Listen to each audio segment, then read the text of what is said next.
Yeah, boy. Yeah.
welcome back everybody. We do have tonight the resolution of the game between Freritos de la Vega and Ulyss from the CivFR Squadrons. We did have them started up 2 weeks ago this game, but they couldn't actually finish it. If you remember, Sprig did have a bit of a problem with his house internet power, something, because there was a thunderstorm in his area and he just, I don't know, he lost power, all connection, we couldn't get a hold of him. Hello there, MM Lee, hello there, ma'am, and welcome. Gelukshand also, good evening, sir, and welcome. We do have them already with the civilizations picked as last time. This is just gonna be remap, that's it, and they're gonna start up with the drafting tax. So 7 Seas, and it is gonna be, we are gonna have all of the same civilizations that they picked the last time. We do have Pompey on Theodora, Hazaki on Basil II, so both Byzantium nations have been picked. Heimerdinger and Spriggan, that's going to be on Montezuma. We got Tirits on Jao III, we got Legion, Coupe. Sandro Games still needs to pick up his secret weapon here, or I should say he's the secret weapon.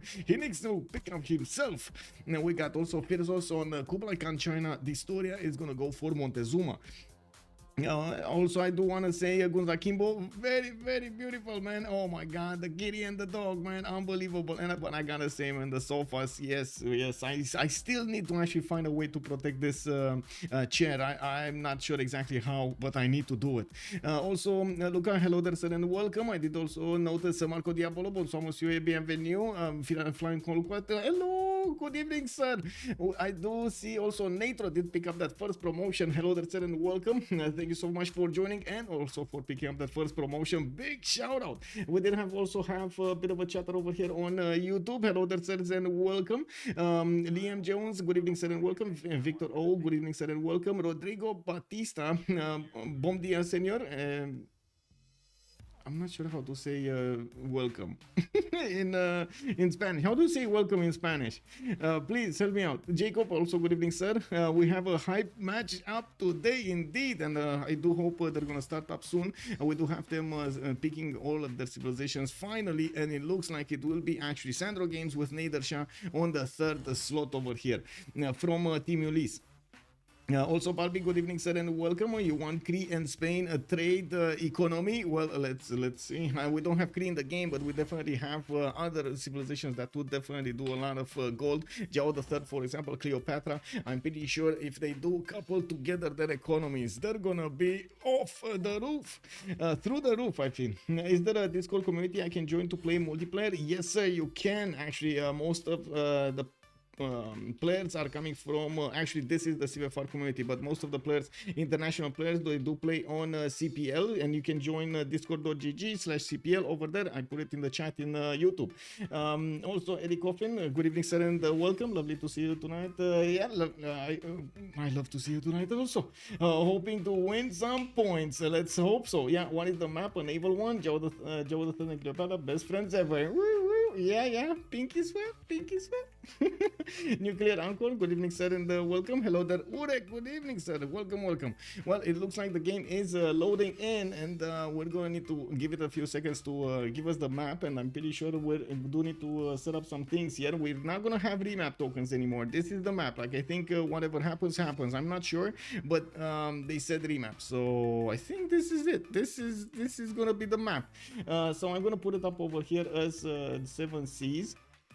And since the beginning, from the beginning, we're going to talk about their civilizations, also with taking into account their strategic resources at the beginning of the game, and of course their position on the map to give us a better idea. And also, I guess we're going to need to wait to see if they will have remap tokens or not. I don't know about it. I don't think so. It doesn't really seem like they should, but we'll see.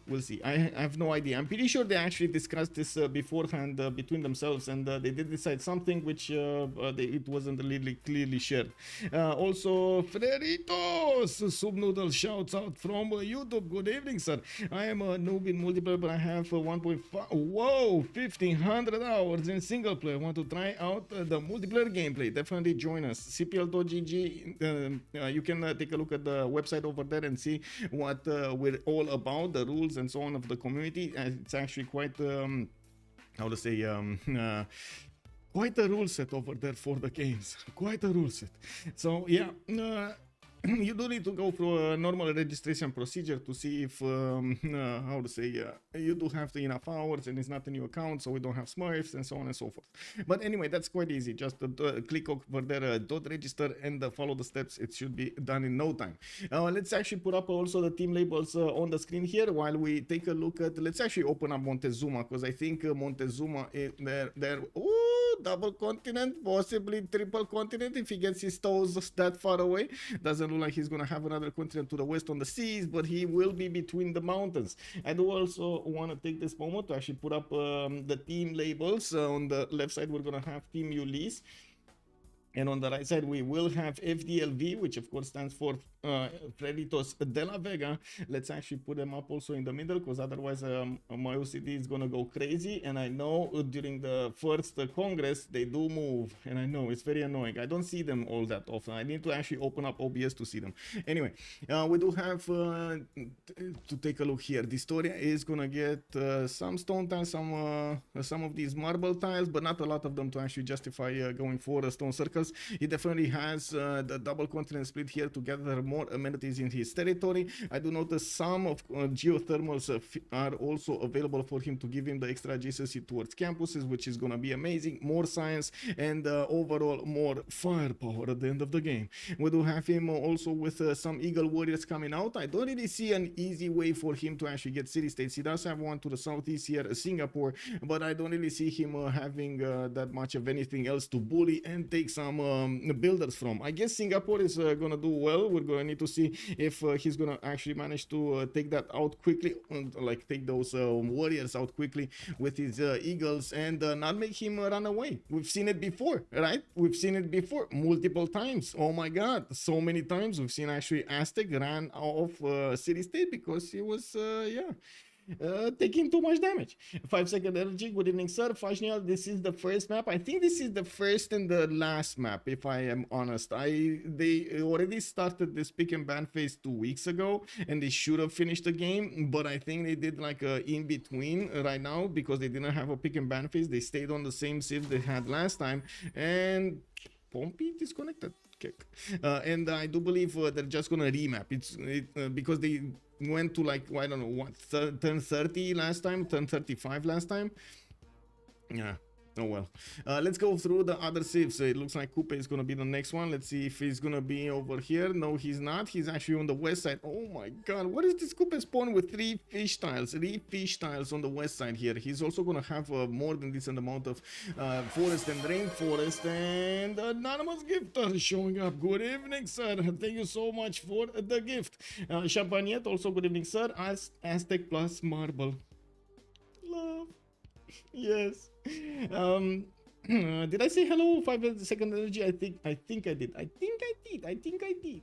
Okay, so everybody's throwing the in chat over here, and we hear also we need to take a look at Maori here, going for his builder first. Of course, with this amount of fish, he's definitely going to want to get that going. He does get culture bombs. Doesn't he get culture bombs every time he actually improves a coastal resource?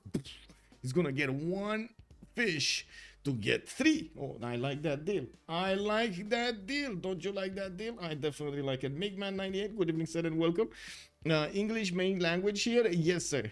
Yes, sir. English is the main language on CPL and on my stream as well, but I do try as much as possible to learn at least some expressions in other languages. I also am learning slowly but surely some French, so yeah, surely, slowly we're taking it slow.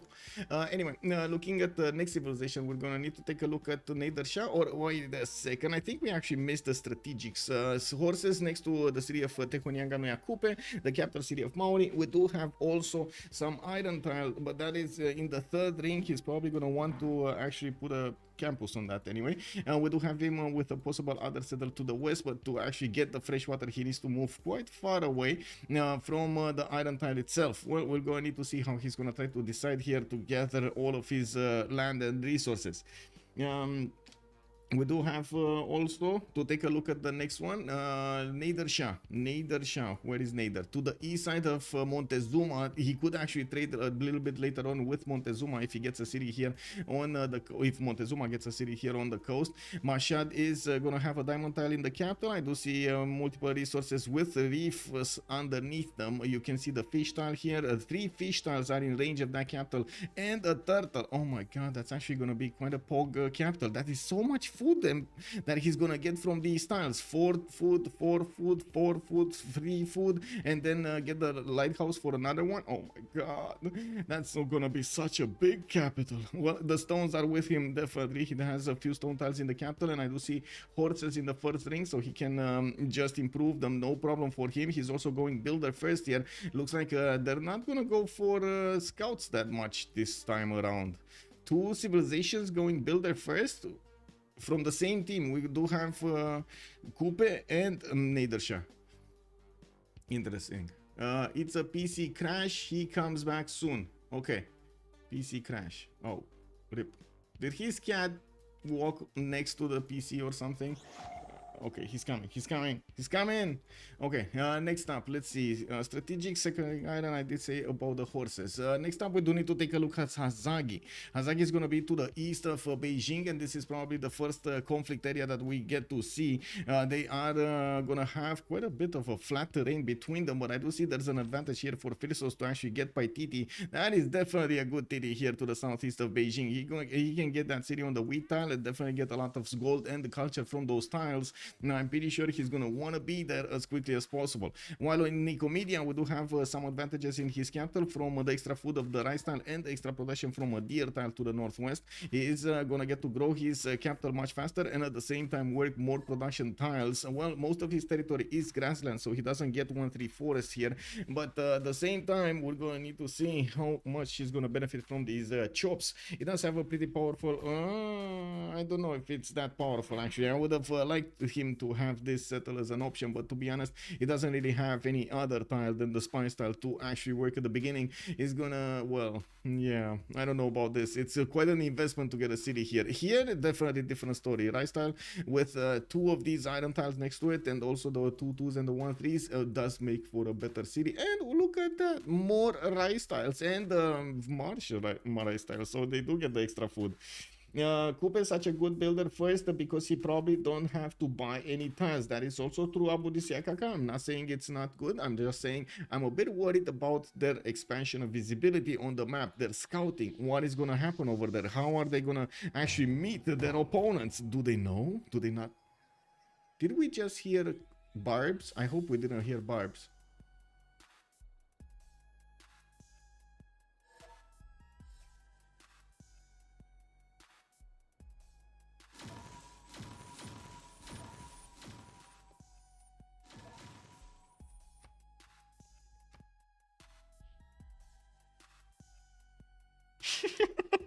Oh my god. Oh. Yeah, barbs. When that moment when the barb walk in. Oh my god. Anyway, we're gonna have a read over here. I hope quickly. Let's see when they get in.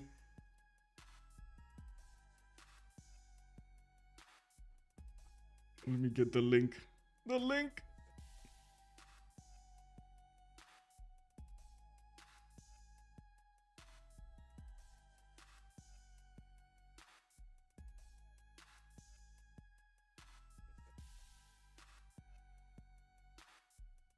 There we go.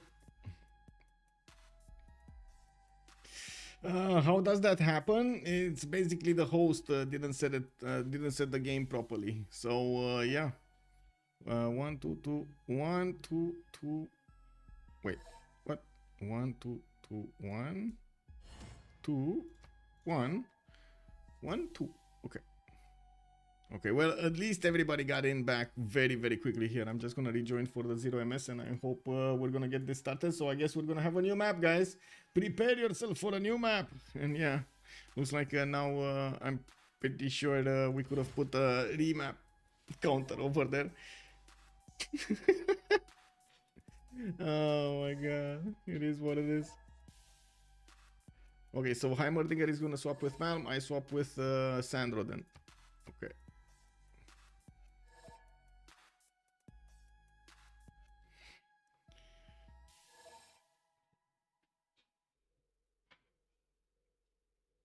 Wow. Sandro even picked his civilization on another slot. Check this out. He's on a spectator slot and he's not only picking his team but also his civ. Okay, let's go. Okay, I think we got more than 0 MS to everybody. Should be fine. Should be fine. Okay, we got this. We got this. We're getting in. We're getting back in.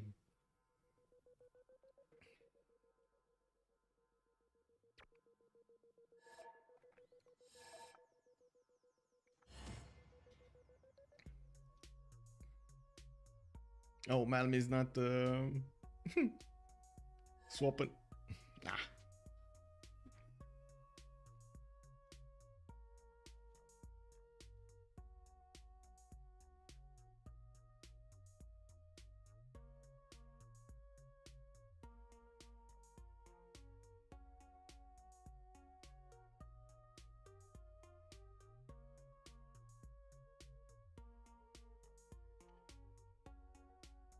Well, hopefully this time around we won't have barbs. Let's see. No barbs, no barbs. Okay, finally. Okay, so 7 Cs, classic ridges, world age new, standard resources, spawn guaranteed. And there we have it, finally. We do have Freritos getting on the slot. Heimerdinger is going to get back his top one. We do have him needing to pick up his civilization and ready up. It should be just a few moments and we should be good to go. There we go, Kublai Khan China. So I guess we're going to need to take all of the spawns again. We're going to talk about Aztec, we're going to talk about Kupe, we're going to need to see what kind of spawn Basil II is also going to have. And I gotta say, Zhao III, man, I'm really interested to see if Zhao III is going to manage to get those trade routes to his neighbors over there. Or maybe a city-state. I mean, a city-state works, but he actually needs to have it there. I think actually a city-state might work better. Because he can use the Amani in there. Okay, loading in, loading back in. Liege must regret his lands with Kupe. Oh yeah, oh yeah. Can you imagine giving up on 3 of those reef tiles in your capital? Unbelievable. Like reef fish tiles in the capital. The same one, the other one. Who was the other one? Who's the other one? Was it Basil II that had the same? Or no, it was something. It was Nader. It was Sandro on Nader Shah that also had the builder first opening. Okay, so let's take a look at Montezuma here. What do we have? What do we have? Do we have anything amazing on Montezuma, or do we have something like, you know, meh? Oh, okay. This is the wonder. Okay, this is another continent, and I do see he's gonna have an ally on the other continent, Liege, which is definitely gonna prefer to be on the coast and inland. We do have Tenochtitlan settling his 2-2 base. He does have a 2-3-1 wine tile to the southeast of Tenochtitlan for those extra production points, and I do notice he can easily settle the west here for the extra faith on these Mount Everest tiles. Now we do need to see also his other territory here. Definitely another 2 cities to the south. The west side, northwest side is much better for the. Ooh, another wonder. Wait a second. He's a 2 wonder. Oh my god, spawn. Look at Historia getting Halong Bay on the east side as well. And he can definitely settle the 2-2 base, get the fresh water there, improve the amber, get the production, get the food and the culture from the Halong Bay tiles. Not to mention benefit from the era score. Not bad. Easy peasy. He also will have an iron tile to the northwest of his capital, and I do notice horses are also going to be in the second ring. Easy to improve. He can get around the city here to the northwest and also get to improve that iron tile there. Looking at next at the Nader Shah, we do have him here to the east side. I'm actually quite curious how long they're gonna actually get to turn 2. We do have Mashad with a 3-2-1 spy style, and I do notice he's gonna get the scout out in 3 turns. And while he is gonna have a decent amount of mountains to the north, we do need to see when is he gonna manage to get some cities there to get those campuses, geothermal fissures, a continent split towards the north. And I do notice he's gonna have an opponent here. Zhao III is gonna be behind the mountains towards the north of Mashhad. So I guess Persia will have the opportunity to settle some 4 cities over here against the city of Lisbon. But there is something else in the water here. This is okay. This is Theodora, and he. Oh my God, Theodora. Oh. I thought that's actually, I thought he actually settled non-fresh. I honestly thought he settled non-fresh. Can you believe it? For a second there, my heart jumped. Anyway. And that's good information here. They're gonna get to trade on the coast. It's just a matter of Constantinople getting a harbor out or putting another city towards the south, where he already wants to put a city so he can benefit from that campus there. Now we do have Mashhad also benefiting from 2 horse tiles in the capital in the second ring, also added in the first ring. While he's using his spice tiles to grow faster, he's gonna want to discover his territory here. A good amount of fresh water is to the east, to the west, but I do notice he also will have an ally here, Thessalonica, on the west side, which could also interfere in the businesses of Lisbon towards the northeast. We're actually going to need to see who between them is actually going to be designated to go against Pompey. Of course, not to mention he can go against Tirits towards the northwest. Thessalonica does have a scout out coming up in 3 turns. I believe he's actually working the 131. By the looks of it, his population is not growing that fast, and I'm pretty sure he's going to want the spy style towards the southwest. Quite a few players actually right now, quite a few civilizations have very good tiles to work at the beginning, and as you can see, we do have them needing to actually spend a lot of gold to acquire the good tiles they have. I launched my most beautiful Nani. Okay. We do need to see also Basil II's strategics. He does have his horses in the third ring, also iron in the third ring. Very expensive, both of them. I'm pretty sure he's going to get another city here towards the north, and we're going to need to see how quickly he can actually acquire those strategics, especially because, well, he's not going to need them, but we're probably going to see Sandro over here getting overexcited about the fact that he can actually go against an opponent. He has Portugal to the north. I mean, you know, like we might actually see him getting some units there to pillage. He needs his strategics. We do also need to take a look next on Liege. Did we see Liege? No, we didn't. Let's see what's going on here with Mauri to the west side of Montezuma. He's gonna have this coast. This is definitely a lower level capital than he had the last time. Do you see these fish tiles to the west side? They're not reefs. They're not reefs. It is what it is. 1 extra population, just poof in the air. Anyway, he's at least gonna have some good harbors here. A +3 in the capital with a +4 in the other city. And I'm pretty sure he's also gonna get quite a few extra bonus points of production on all of these forests and rainforests. So all in all, it's kind of a good settle for him. We do have him also with another possible settle exactly where his warrior is. And I do notice Leech just paused. Is this? Oh, okay. This was a pause. Probably press P for by mistake.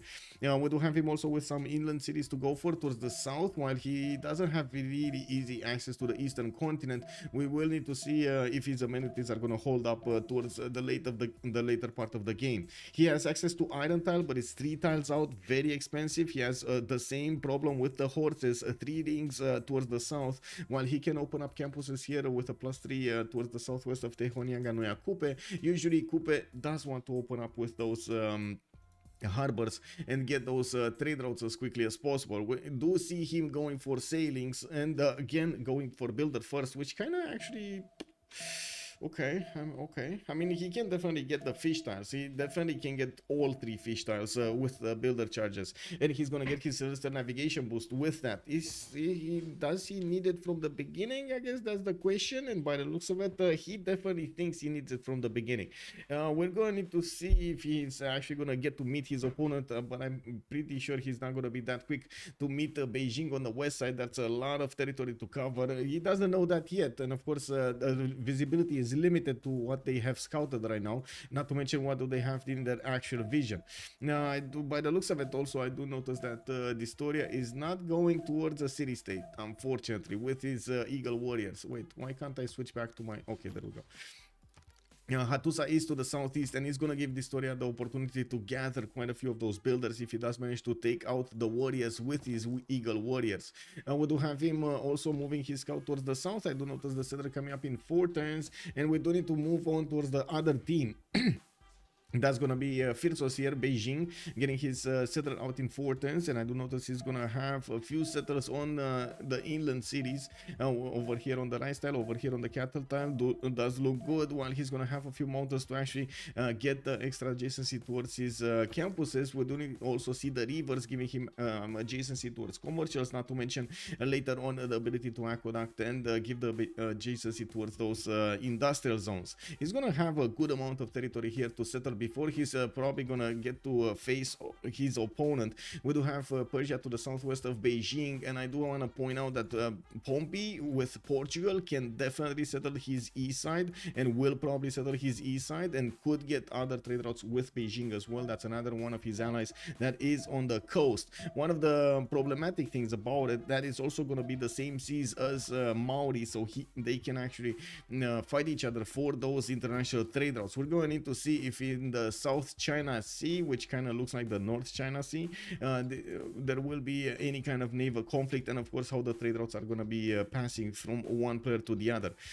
We also see in Beijing he has access to an Oriental in the third ring. His horses are going to be closer to a possible second city, but still in the third ring from his capital. That is a bit of a problem. We're going to need to see him try to get those, but again, at the moment they don't actually know where their strategics are. They need to discover animal husbandry, bronze working to actually see these strategics. Also, Skazel, good evening sir, and welcome. He has a lot of woods and rainforest. Yes, he does. I'm pretty sure you're talking about Coupe over here. He does have a lot of these, and the good thing is, even if these flat tiles are going to be pretty good on Coupe, right, he's still going to get the extra production on them.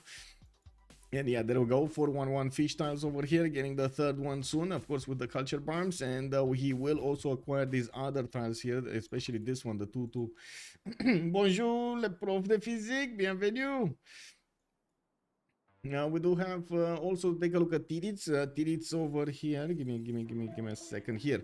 And we do have Racket. Oh, Forest Fire to the west side of Karakedet. We do have Tirits also moving towards the northwest with his settler. While I do notice he's also going to move his scout towards the east side. He does have a settler coming up in 6 turns, and we're going to need to see him trying to go for a Temenanki. I would imagine in his capital, and a Temenanki would be quite good. While I do notice he's going to get writing next turn. He does have 3 science with 2 culture at the moment. Definitely a pretty poke city here towards the west side that will open him up to fight Maori at the same time. We're going to need to see if Maori is going to get that, or maybe even Aztec. You never know if Aztec is actually going to put a city here on the coast, right? The Halong Bay is available for him as a settle.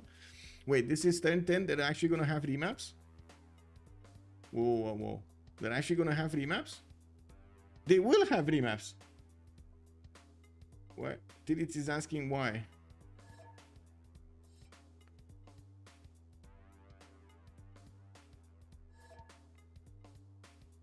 Yeah, I think they have the same conclusion, the same confusion as I do. Looks like one team was expecting something and the other was expecting something else. Denier Dingo retained his knighthood for 24 months. Denier Dingo gonna nab in my head. Thank you so much. Thank you so much. Thank you, Shun.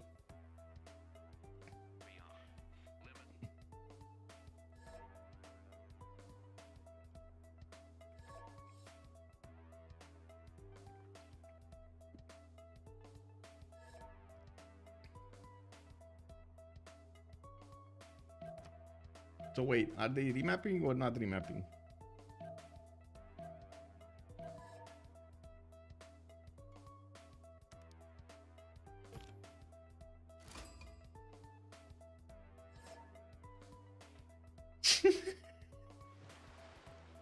Oh, they're arguing about the number of seconds before the remap vote. Okay.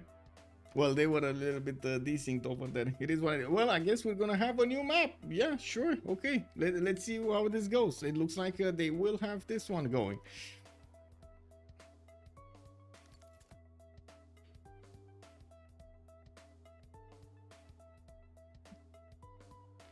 Oh, man. Ulyss definitely didn't want to move away from this. Definitely didn't want to move away from this, but to be honest, on the other side there weren't that big of a problems, especially with the big economies starting up on them. I guess they would have had a bit of a problem with dealing with Coupe, and they didn't have that much land on Byzantium. That might have been the thing. And the Cleopatra, right? Both of them had an opponent towards the south, and that land was getting narrower to the south over there towards their opponent, so they were kind of stuck on the peninsula. Okay, let's see. Montezuma. Where Montezuma? I think I also need to move this screen. There we go. Christy Gombay, hello there, sir. I noticed that Civ6 is usually played 4 versus 4 versus 4 or 2 versus 2 versus 2 versus 2, while Civ6 was usually played FFA. Civ5 was usually played FFA. Why is that? No, it's actually... So, okay, we do have quite a few free-for-all games in the community right now, actually. Like, I can show you right now, while the map is loading, one is going on here. So let me actually open up the screen so I can show you. Give me a second. Clicking on button, bam. Okay, so you see over here, these are all the FFAs that are right now ongoing. We got 1, 2, and I do see quite a few teamers also. And it used to be that we also had at some point some 2 versus 2s, but they were behind the... I mean, I guess the players don't really like that as a competitive environment. We do have CivFR also. All of these, let me take a look. The public ones are actually like these are FFAs. They do have a bit of a different ruling, as in... after 3 hours you can actually leave the game, so that's why a lot of the games, a lot of the players over here don't actually have more than 4, 5, 6. That's usually the number of players that do remain after 3 hours. So there are quite a few FFAs, but yes, the teamers is a much more competitive environment. You learn quicker if you do play teamers, and also it is quite rewarding to actually synchronize with other players at the same time, and of course win against 4 other players that are trying to synchronize their efforts to go against you. Luke Yang, also good evening, sir, and welcome. Let me turn off the screen here and come back to our eggs. Let's take a look what's going on. Montezuma, right? Oh, let's take it from the other side, because we didn't talk at all about Theodora. We got Theodora here, Heimerdinger, next to the coast. Looks like he's gonna have a 3-1 base and a possibility to trade with Lisbon. That's again very, very, very good for them. He can settle another city towards him, towards the southeast, or get another city here towards the northeast. I'm pretty sure he will get both at some point. And this southeastern city is actually not that bad. Access to a tobacco tile, a 3-2 banana immediately. He's gonna have a +3 campus and horses in his second ring. Not bad. We also have him with a possible settle on the sugar tile, but that will nullify this one. He needs to go 1 tile east. Anyway, now we do need to see how he's gonna settle his cities, and of course what his choices are. Definitely he can go on the western coast as well if he wants to trade with anybody, but I don't think he's actually gonna get a trading partner here. He's also gonna have the other Byzantium, that's Basil II towards the southwest, Hazagi here with Thessalonica getting his scout out, and we will probably gonna see some Byzantium fratricide, I think it's called. Is it called? I think it is. Anyway, we do need to take a look also next on his strategics. Access to an iron tile is writing his capital in his first ring, and of course the horses were third ring out. We're going to need to see if he's gonna get a city to get that a little bit cheaper. Looking at next, we do need to take a look at Joao III towards the southeast, which is going to be on the other shore of this continent from Maori. We do have Lisbon with a 3-1-1 fish in the capital. Also 2 of these amber tiles giving him the extra culture points. He's not only going to get that extra culture for his civics, he's also going to grow a little bit faster with his capital, which is going to be quite helpful, since he's going to run out of tiles to work for his population. And we do have Lisbon also grown quite quickly, of course, with the extra food. And trying to get a scout out. I'm pretty sure he's gonna open up sailing here and try to get these improvements quite quickly, especially the fish tile and this whale tile would be quite valuable to improve, not to mention 1 amber tile over here to get the extra production on this one. For example, the 2 make it a 2-1 and getting another tile with an extra culture that you can definitely work at the beginning of the game, and every point of food and production counts. You do get very, very big bonuses that do snowball during the other parts of the game, so usually you do want to get every little bit of an advantage. We do have also to take a look at his strategics with an iron tile to the east side in the second ring. He does have horses to the west side in the third ring, and by the looks of it, he's gonna go 2 scouts out. I guess this is the standard opening for a lot of visibility. Oh no, okay, no, he's going settler. Looks like he decided there is not that much to actually discover here. We do need to take a look at who is it? Cleopatra, right? Next, let's see. Cleopatra, Racket dead, decent amount of floodplains already. And all of these are going to get an extra point of production if he does manage to get the Lady of the Reeds and Marshes with multiple 2-2s also to the northwest. He does have a settler coming up in 4 turns and access to some amenities here, a salt mine that he could relatively easily improve. And I say relatively because I'm pretty sure he's not going to go mining first. Looking at his, he does have a continent split here to the south, and I was taking a look here how he's going to try to plan out all of these. But to be honest, okay, if he doesn't get a Lady of the Reeds and Marshes with Temenanki, this might not be that great of a territory here. Anyway. Now we do also see him with an iron tile to the east side in the second ring, while his horses are going to be quite far away in the third ring towards the southeast or in the fourth ring towards the north. I'm pretty sure he's going to want to get a city there towards Valletta. I'm actually quite curious if he's going to go for this 2-2 base or just put it 4 tiles out from Rakedet and be done with it with Valletta in the capital, or I should say maybe a possible Sus here. Well, if he does manage to get some face generation going, he's just going to have some free monuments, some free buildings in the city centers. We do also have Freritos here with the southwest. Beijing is going to get his giant causeway towards the south to improve and benefit from the extra culture points, even though usually that one that is not that great. With this time around, it might work against his opponent. He does have opponents actually. He does have towards the northwest Aztec that he needs to go through 1 tile passageways to actually get to his city. It's not really the ideal pushable terrain, but maybe he's going to make it work. A marble settle towards the northwest with Beijing. It's been a while since we've actually seen this particular civilization, Kublai Khan China. It used to be that it is quite craved in the community, but right now not so high up in the player choices. Now you can leave the game in an FFA after 3 hours equals declaring yourself Irel. basically. It's not actually, no, there is a bit of a difference. If you compare it to, for example, the CPL IRL, you do have a countdown timer after you IRL yourself from, well, do you anymore? It used to be that we do have a countdown. I'm not so sure about that, but yeah, it's basically over there. The thing is, there are a few extra rules on IRL. For example, you cannot ask for IRL if you're not bottom 3 or you don't achieve some things over there. For example, like losing enough cities or stuff like that. While in CivFR, you can just get out. Like there's no rules. There's no rules on that. Anyway, we do have to take a look at the other ones, right? Kublai Khan China. No, wait, we didn't see his strategics. Horses on the left side of Beijing. He does have an iron tile here in the third ring. That's going to be quite expensive. So what I do see is a bit of a lack of horses over here on the civilizations of Freritos de la Vega, but I do want to double check this again. So yeah, horses third ring over here. We did have Constantinople with horses third ring, not really in the pathway of settling those cities, and by the looks of it, of course, we do have him actually going westward. Well, this might actually put him next to a closer horse. Yeah, this might be better for him. Heimerdinger going westward. We're gonna need to see.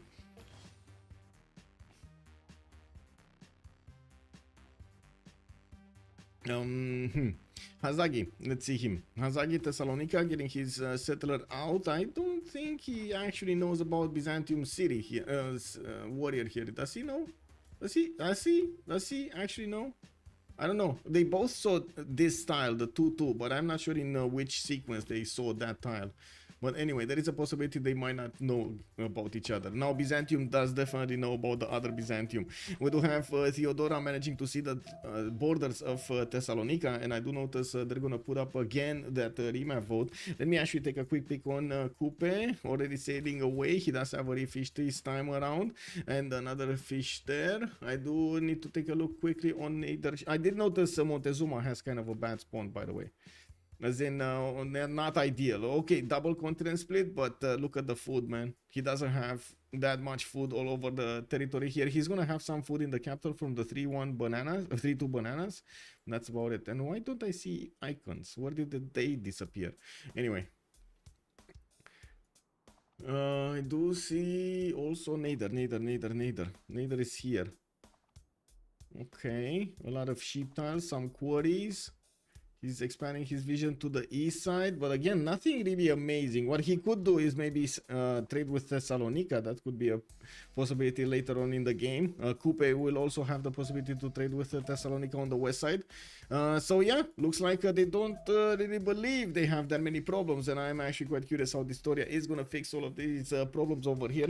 Definitely will need some farms or maybe some wonders to get the extra. Oh my god, never mind, I take that back. 3 deer tiles. Oh man, I mean, I know who's gonna get Temple of Artemis. Do you guys do time change in Romania? Yes, sir, we do. But do you feel the time change anymore? Was it the time change? I have no idea. Because, I mean, all of my clocks are automatically updating anyway, right? I guess the only one is from the car. That's it. That's it.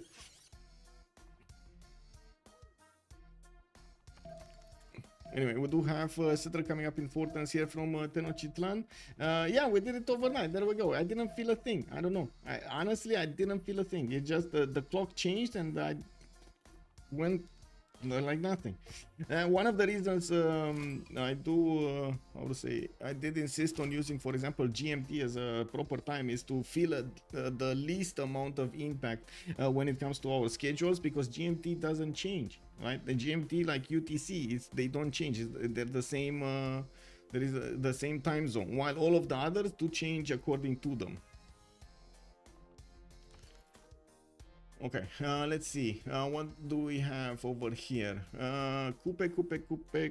We did see Coupe. No, I mean, we did talk a little bit Hazagi of his west side here, and we didn't notice his strategics towards the southwest are gonna give him those nice and juicy units. While I do notice he's gonna get his third city quite soon. He didn't put up his holy site yet. That's interesting. He's actually gonna go harbors first here. Celestial navigation coming up in 20. Wait, really? This is a bit of a change over here. But anyway, Byzantium is gonna get his city on the west next to that tobacco town and gonna get that faith generation going. The war has been declared between them, and we do need to see who's actually gonna be warring whom. We do have also Coupe already with his settler towards the southwest and got a war here. We do have him improving his pearl tiles, reef fish, and the crab tile there. Not a fish, actually. It was a crab tile over there. More of these reef tiles here, and I'm actually amazed that he did kill a +4 campus over here, but it is what it is. Wait, why didn't he settle on the 2-1 and then get the harbor out and get also the campus out? It is what it is, right? I have to change lots of things? Really? Okay, interesting. Okay, well, let's see. Next up, we do need to take a look at Nedersham. Portugal is doing a little bit of pokey here against Maori, but I don't really see them well going overboard. They don't really have that many units, and I don't really think the Portuguese scout is actually gonna get in the borders of Maori, so it should be fine. Looking at Nedersham, we do have him to the northwest of Byzantium, Basil II, and I do see Mashhad is gonna benefit from a few of these ship tiles towards the north. Does have a +3 campus in the capital, which I would be amazed if he's not gonna start with it. It looks like no. Sandro Games, the secret weapon, chooses currency.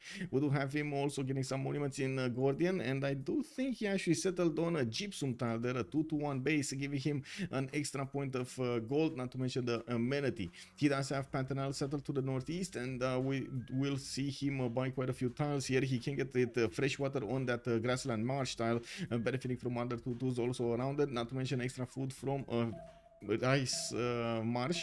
Now we do see him also with some territory to settle to the east side, southwest side, or west side. Unfortunately, he already got blocked off by Tirits.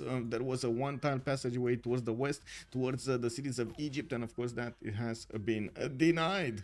Now we do have him also benefiting from horses in the second ring of Gordian, and of course iron in the capital of Mashhad, just in the first row there, in the first circle. Looking at Montezuma, we do have him with that continent split and quite a few deer tiles. I think this, oh my god, and it keeps on going. I mean, if this is not Goddess of the Hunt Pantheon, I don't know what is. This kind of required screams at you, you know?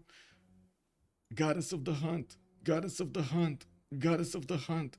Look at that, 3 ivory tiles in Texcoco. We got 3 of these deer tiles in Tenochtitlan. same furs on the other continent. Wait, this is another continent, right? Yes, this is another continent. So furs on the other continent, it must be a match made in heaven, man. I do see this story already managed to get a builder out from Yerevan, and even if Yerevan is getting some of those warriors out, it will be some time until he's gonna get to attack back. Well, usually the units that are standing in the city center don't actually attack against anybody. They just stand there, keep the garrison defense. Changing the clock is the easiest part, but I don't like losing 1 hour sleep. Okay. Yeah, I mean, yeah. Doesn't that happen anyway? Like if you have an emergency or something, doesn't that happen anyway? I mean, I don't like losing 1 hour sleeps, but I'm just thinking, you know, like there are some unexpected things that you need to change from 1 week to the other. Sometimes you need to get somebody, well, like 1 hour earlier somewhere, and like you still, that translates into 1 hour earlier. Anyway, looking at the culture here, more monuments are going to come out from the historian, and you notice China with a warrior and Egypt with a scoutist starting to buzz his capital, which might not be that well intended. We're going to need to see what Freritos is going to do. He does have forces in the capital, and I do notice he's starting off with his campuses, a +3 in the capital and another +2 here from Texcoco. His third city is actually going towards the northwest, and of course that is probably a decision because of the position of Egyptian scouts and the Chinese warriors. He just doesn't want to handle them. We do also need to see him buying out this other 3-2 banana so he can get that going, not to mention use the builder to improve his camps as quickly as possible. He did get another builder from Texcoco, and I do notice he's starting to improve those as quickly as possible. Looking at his takes here, we do have the Historia going for mining, and I do see him opening up with early empire so he can get those extra settlers. We are turn 17. We went quite a bit fast on the response here, and by the looks of it, we didn't actually see them settle all of the 3 cities. Well, at the beginning, 3 cities. We do have another city coming up towards the northeast from Beijing. Does look like he's getting also a builder, and did not scout his south. Yes, he did. Yes, he did. He does know about the south. He just doesn't care about it. Okay, not at all. He doesn't care about it. Interesting. So he's getting position towards Cleopatra. Of course, they could connect their economies much earlier in the game, getting that gold juice going. And we do need to see if that's actually going to happen. If they can't trade on the coast, unfortunately, that's not an option. But, you know, it is what it is. Gold is gold.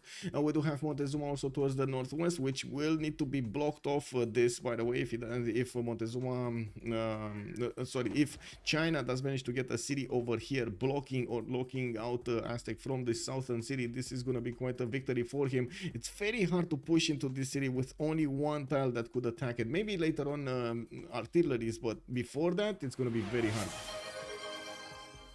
Yesterday, right now, it would be 2:57 p.m. but now it's 3:57. Hello, thank you so much, Dimitri, much appreciated, sir. Thank you. Woohoo, cool. 9393 just joined us. Okay, let's see what's going on next up. Who do we take a look at? We do need to see some pantheons being chosen here. Okay, looks like now it's going to be a builder coming up from Pompey's territory. He's getting that trader also from Porto. He can use his capital to reinforce the Gulf of Cadiz. Wieslander has joined the round table. Thank you so much for the follow, Wieslander. And I do actually want to put a few settings up. First of all, Christian, okay, thanks for that. With much pleasure, Christy. Out of curiosity, also from Jacob, does anybody also have problems with the stream, or is it just me? What kind of problems do you have with the stream? Can you like detail a little bit? Like the sound is not working, the connection is not working. Is it like freezing? Like what kind of problems? Because on my end, I do see that I don't have any drop frames, and I do see the connection is stable on both ends, like on both Twitch and YouTube. But I would definitely like some feedback to see if I can troubleshoot it and if it's on my end or somewhere else. I do see some pantheons being chosen. Okay. Portugal is going to go for his city patron goddess, and I do see also Theodora did go for initiation rites. Heimerdinger is going to prepare himself for a war against his next door brother here, Hazagi. I'm pretty sure Hazagi is not going to just stand still and take it. We do have a few holy sites already coming up from him. Wait, I see 1 holy site. Where is the second holy site, and why did Thessalonica not build one? Anyway, we do have him getting some builders, and I guess we're going to need to to see his faith portent soon.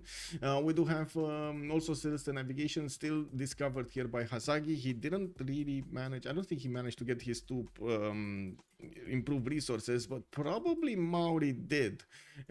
Did he actually finish Celestial Navigation? No, he's gonna boost it next and for him. _HS has joined the round table. Here we go. Thank you so much for the follow, sir.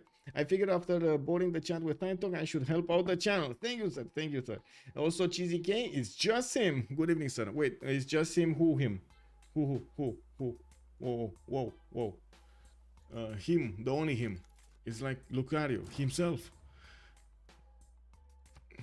Oh, Etemenaki got put down? By whom? Wait, it's here. It's in Swenet. Wow, that's gonna take forever and a day, man, to get that Teteminanki going. A 2-2, a base with another 2-2, and well, that's about it. He does have some 3-1s because he did manage to get Lady of the Ridger Marshes, and of course now his captain is actually a 2-3. That's pretty pog. We do have him also needing to get. Oh, he does have this wheat tile also as a 2-2. Okay. I mean, you know, that's starting to shape up a little bit better. A trader, is it gonna go Swenet? I would imagine he does want to add one more point of production on Swenet. Now we do see him actually not growing. Wow, he's working the 2-1-3s to actually not grow as quickly. Wow, 15 turns to get the next population, only 3 pop. That's kind of big. Anyway, now we do have the trader appearing in Swenet, and he's gonna trade with his capital to get those points going for food and production. We do have also Maori managing to get the God of the Sea. That's a Liege over here that is putting down his harbors, and I do notice he's getting quite a few of his monuments from one side to the other, while he's also starting to explore the east and get more cities there. He's actually not gonna, well, is he gonna give is he gonna attack over here Portugal? I would actually not be surprised if we're gonna see some of those Maori special units just go and tackle Portugal over here. It is what it is, you know, like he's so close, might as well do it. Now we do need to take a look also on Kublai. Didn't pick up a Pantheon, no Pantheon yet on Aztec, but he is starting to get his DR tiles improved, and I do see him finishing up his campuses soon. That's gonna be a lot of science and soon to be population here on this story. And I gotta say, man, this Goddess of the Hunt is gonna be insane. I really like this. This is gonna be so much more food and gold coming up from those tiles here. Man, he doesn't even need commercials. Who needs commercials when you have so many camps? We do have a third city also from Sandro. The secret weapon is gonna go for God of War and Plunder, and I do notice him opening up with commercials, 3 of them from his series. That's, well, I guess it is what it is. He's gonna give up on the discounts. We do have also 5 tens for Magnus to establish in the city of Mashhad, while I do notice Sandro is discovering the Pantanal here, putting one of his scouts to go through it. He still didn't acquire it for the city of Tarsus, still prefers to work the extra production and or the rice tile. I would imagine actually he's working the rice tile here with only growing 2 turns in the city of Tarsus. Looking at the city states, we do have Fez with Nalanda for science, for more science points, while I do see also Valletta with Volin will be for military, La Venta and Yerevan for religious, and Jerusalem actually. So there are 3 city states that would give some faith bonuses. Unfortunately for them, well, I guess we're going to need to see. There are going to be quite a few fights here between the 2 Byzantiums to try to sneak in some advantages here. Now we do have also Singapore and Auckland with Johannesburg for the industry, while I do notice Mogadishu with Venice will be the ones providing some trade bonuses. I think we're missing culture city-states. I think there's a great lack of culture city-states. They just didn't want to be a part of this game. I think that's a sign also. Now, also, which map type is this? We do have 7 seas, sir. 7 seas. We're playing on the 7 seas. Good evening, Air Max. Good evening, sir. Okay, let's also put up the remap, the prediction for who will win, and I do want to put up my chats in such an order that I can actually read stuff. Give me a second here. So, dashboard, I need dashboard. There we go. Start the prediction for who will win. Freritos de la Vega or Team Ulyss. 30 minutes for the submission period, and there we go. Let's put it up on YouTube as well. Whoa, YouTube is being angry. Also, Igor, good evening, sir. Jacob probably didn't. What? Out of okay. In Civ5, Christy was saying you asked for it and everybody votes, but you are right, no other rules. Yes. It keeps loading every 25-30 seconds. I switched over to Twitch and it's fine, probably on my end. Okay, got it. Thank you, Jacob. Thank you. Okay, start the poll. Let's see what YouTube thinks. Who's gonna win this game?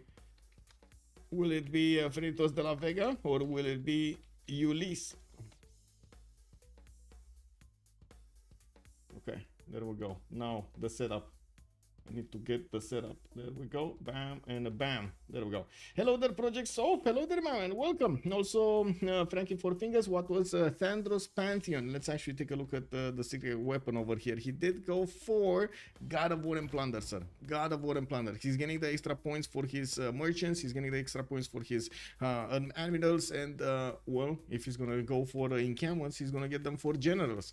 I'm actually quite curious if he's going to want to push over here through the one-tile choke. I would imagine he's not gonna consider it early, but we'll see. Now it wouldn't be the first civilization that would be taken out because he didn't plug his one-tile choke. We do have also Jiaodong with the third cities opening up with Moksha, but not in the capital, in a second city. And I gotta say, this actually gives him a bit of an advantage with the extra culture from the beginning, while he is gonna get to set up his Magnus in the capital, or at least that's how I imagine it. Is that gonna happen? We do have him going for the 4th and the 5th settlers quite quickly, and Freritos is already on 8 science and 11 culture. While he's only making 8 gold a turn, he does have 31 production points, actually on the high end of this. Only Liege does have, whoa, 46 points over here, another 30% over everybody else. We do have him putting down his harbors with already 4 cities, getting his lighthouses out, and I do see him also benefiting from extra population for other districts. It's gonna be a question which other districts is he gonna go for, but I would imagine he's gonna discount quite a few of them if he is careful. State workforce coming up in 2 turns. That's going to open up his government plaza, and we do see he's already benefiting from the extra production from all of these rainforest and forest. I do have to say he doesn't have as many forest and rainforest as he did in the previous games, in the previous maps. And we do have some galleys coming out from Portugal. Pompey is probably going to want to kill Nalanda over here towards the north. That's going to be an easy kill for him and an easy city state to benefit from. While I do not see yet Heimerdinger actually putting something over here as a city on the east side, nor does he actually put his harbor on the east. We will need to see who is Portugal going to trade, and it looks like at the beginning it's going to be internals. Funchan to Lisbon, using Magnus internals here. Interesting. He probably didn't know about Nalanda. Does he even know right now about Nalanda? Yes, he does know about Nalanda. He could have used that Amani in there. Anyway, now we do have to take a look also if Temenanki is gonna finish. Swanet is getting the benefits of Liang soon, and this city is gonna be made possible because of Temenanki finishing, and of course the Lady of the Reeds and Marshes is gonna get those extra points of production and of science on all of the improved farms here on this territory, and I'm pretty sure he's gonna have a lot of them. And we don't really see him improving his horses, and let's actually take a look at the army tab here. Very few people actually have their strategics improved, Firsos and Heimerdinger being 2 of them. We do not have anybody getting a single drop of a strategic on Team Ulyss, not a single drop. When one good thing is about Mari, for example, he's not gonna need his strategics for the Toas. If I remember correctly, Toas do not require anything. Yeah, they do not require anything. You just get out and smash. We got also a first religion. Let's take a look at the first religion here. Islam, Byzantium, Theodora will go for work ethic and crusade. Well, I guess he did take it away from his opponent here. Hazagi is kind of slow on getting his own religion going. It does seem like at the moment still Thessalonica did not put the holy site down. He did use Cherson and Ansira to actually get the holy sites, and he's probably gonna establish the religion there and then wait for Thessalonica to actually finish. Wait, is this like a challenge? Is he challenging his people to convert a Moksha city? Because usually Moksha does put a bit of a stop against the conversion of another. Anyway, it is what it is. Battle Cruiser, also good evening, sir, and welcome. Perfect timing. Yes, exactly. After the remaps. Also, so happy. Good evening, sir. Welcome, welcome. The biggest. Woo, woo. Yeah, yeah. I gotta say, I do have, I would say, I do have a pain in my back. I don't know how to explain it otherwise. In Romanian, it's called like a torticollis. You have like a pain that stabs you in the back over here, right near the spine. And unfortunately, I don't know. We usually say the how to say, the wind was unfavorable, as in the wind passed through my back or whatever, slammed my back or something too much, and one of the muscles went haywire. But anyway, that's a bit of a problem, and if you see me like squirming over here, it's because I barely can move my head from left to right. Actually, if you make me watch left too quickly, if there's gonna be like an emergency and I need to move my head to the left, oh my god, it's like somebody just putting a knife over there in my back. I really like in the position of China and Egypt being next to each other and them having a lot of land. Yeah, not wrong. They are gonna get a lot of territory here to expand into, and I do see a city that he could easily take over with some horses. Then I'd also notice Temenaki is going to be finished in 3 turns, and there's a massive advantage here for Tiris to defend his east side from Persia with just 1 tile chokes. Definitely a different map than we've seen the first time around. I think this is going to be challenging for both sides. Actually, this map is going to be challenging for both sides. God of the Forge has been chosen by Byzantium. We do have him getting his trader out from Thessalonica, and I do see he's finishing up his shrines. Not really, you know, putting us foot on the pedal here for the Great Prophet points. He's just casually getting them, not really caring about projects or who's first. We do have Persia also making 4 regional points a turn. I do see Egypt is starting to acquire some as well, with only 1 at the moment. We do need to take a look at Persia. Whoa, he did finish 2 of these commercials, and he's going for the 3rd one now, taking a bit of a moment to get his settlers out so he can finish those districts. And I do notice Governor Plaza has been picked in between those commercials. Looks like he's also going to improve his gypsum tiles for the extra production point that will require a bit of food from somewhere else to actually help these cities grow a little bit faster. It keeps low. Oh, okay, I did read that. Good. Curious by lack of naval civilizations on this map. Yes. Wait. What is this Maja? What is this Maja? Pro Maja. How ended up your Tokugawa game? Battle Cruiser. I think. Wait. That was a victory from someone. I think we CC'd to somebody that was getting a culture victory. Sweden, I believe. Everybody was friendly with everybody. Like, even if we didn't have like the science and so on, and everybody was friendly with everybody. Nobody's doing anything other than the culture victory. We do have the Kavroplatz also coming out from the cities of Egypt, and he is going to put it to the south, going to give himself a better commercial here. It would have been nice to actually build this after the Kavroplatz, but it is what it is. He is starting to acquire those merchant points, and I'm pretty sure he's just aching to actually get this commercial done in Swenet after he's going to finish that at Temenaki. Not to mention get the improvements on all of these tiles here. The wheat, we do have 2 rice tiles and 1 wheat tile, that 2 wheat tiles that would definitely need improvements. I'm also quite curious if he's gonna try to max out the number of sphinxes that he's gonna get to place, especially next to the wonder and on the floodplain, so he can get those extra bonuses on his lands. Looking at the west side, we do have Portugal needing to defend against 1 single Maori warrior while he is improving his tiles here. He's getting his Gabron Plaza, and I do notice he's gonna put it in the choke point here to the west side. Not gonna give him that many bonuses to other districts, but at least it's gonna be safe and it's gonna hit the harbor. We do have more harbors finishing up from Maori, and I do notice he's getting a boat to try to scout out his lands. It looks like, or his shores I should say. Looks like he's also gonna have access to a city from Freritos here. Looks like Beijing is gonna be attackable from the seas with frigates, and that is not gonna be nice for Freritos. I'm pretty sure if he's gonna get attacked here by a leech, he's not gonna like it. Not gonna like it. We do have him also getting his monuments out for the extra culture and finishing up his lighthouses. I'm pretty sure his production is going sky high here. 57 production with 10 science and 11 culture points. He does have 28 gold points per turn at the moment in the game. There is quite a discrepancy actually between the economies of both teams, especially with Heimerdinger losing 1 gold per turn while Leech is making so much more. We do have another wave of settlers, and I do see an archer coming out from Antioch to add to his defensive capabilities, while next to him Ansira is going to start getting his shrines out. I do notice a Government Plaza from Thessalonica is also getting placed. That would actually give him quite a good campus here next to Thessalonica, but again, he still doesn't have his third holy site. We do have also to take a look next here on Montezuma. Yeah, there we go.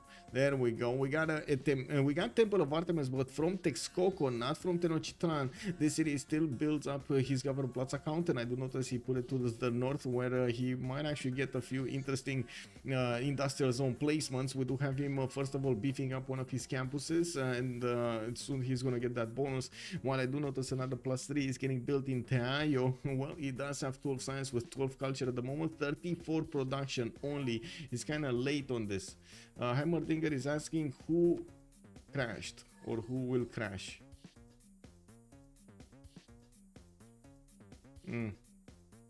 Check. Wait, is anybody gonna crash here?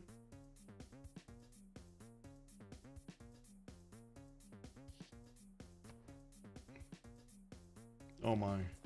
China already trading externally to Egypt. He's gonna start rolling in those gold. 0.16 turn right now, with the multiple commercials also coming around, and in the bill queues he's getting his 4th and 5th settlers already towards the next locations, and it looks like finally he's actually gonna get a city next to the giant causeway. Well, I say finally, but to be honest, the north of Giant Causeway is not that good. The only good tiles are actually the ones in the south, and I don't really believe China's gonna put a coastal city there. I don't believe that. I don't believe that at all. I don't think he knows about the territory here. Yeah, he doesn't know exactly that he's connected to the seas of Maori, but at least he can think that is a possibility. What if he places a Sphinx? Would he have to remove that as well? Wait. Yes, both. On both accounts, DBeasley. Both. You need to improve it. Improve it as a mine to actually benefit from the Niter. I think the only time that you get the resource is if you pull a district or a wonder on it. Cool Whip, good evening, sir, and welcome. Welcome back to the community. I don't know what happened. I was thinking, man, Cool Whip, what happened, bro? What happened? Oh, wait. Team report. Oh, looks like battery full charge builders knocked off Betche over here. They managed to get through. We're gonna need to update the group. In the wildcard tournament, we just have them finish. That's big. That is a big. Okay, let me join the lobby. There we go.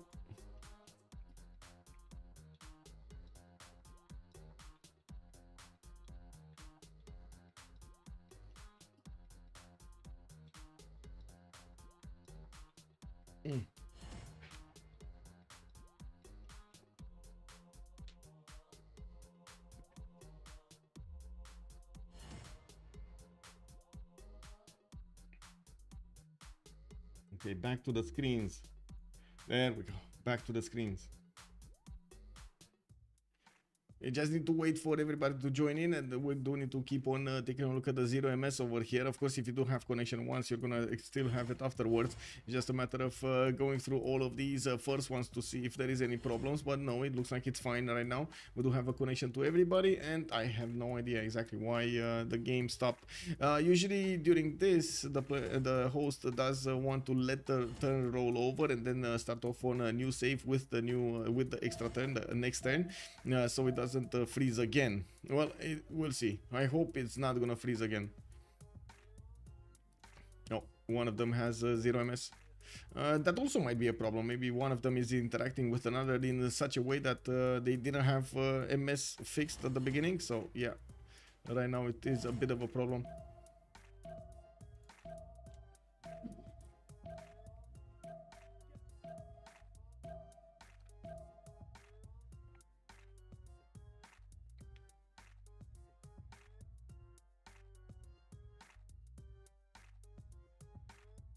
From the first stirrings of life beneath water the great beasts of the Stone Age.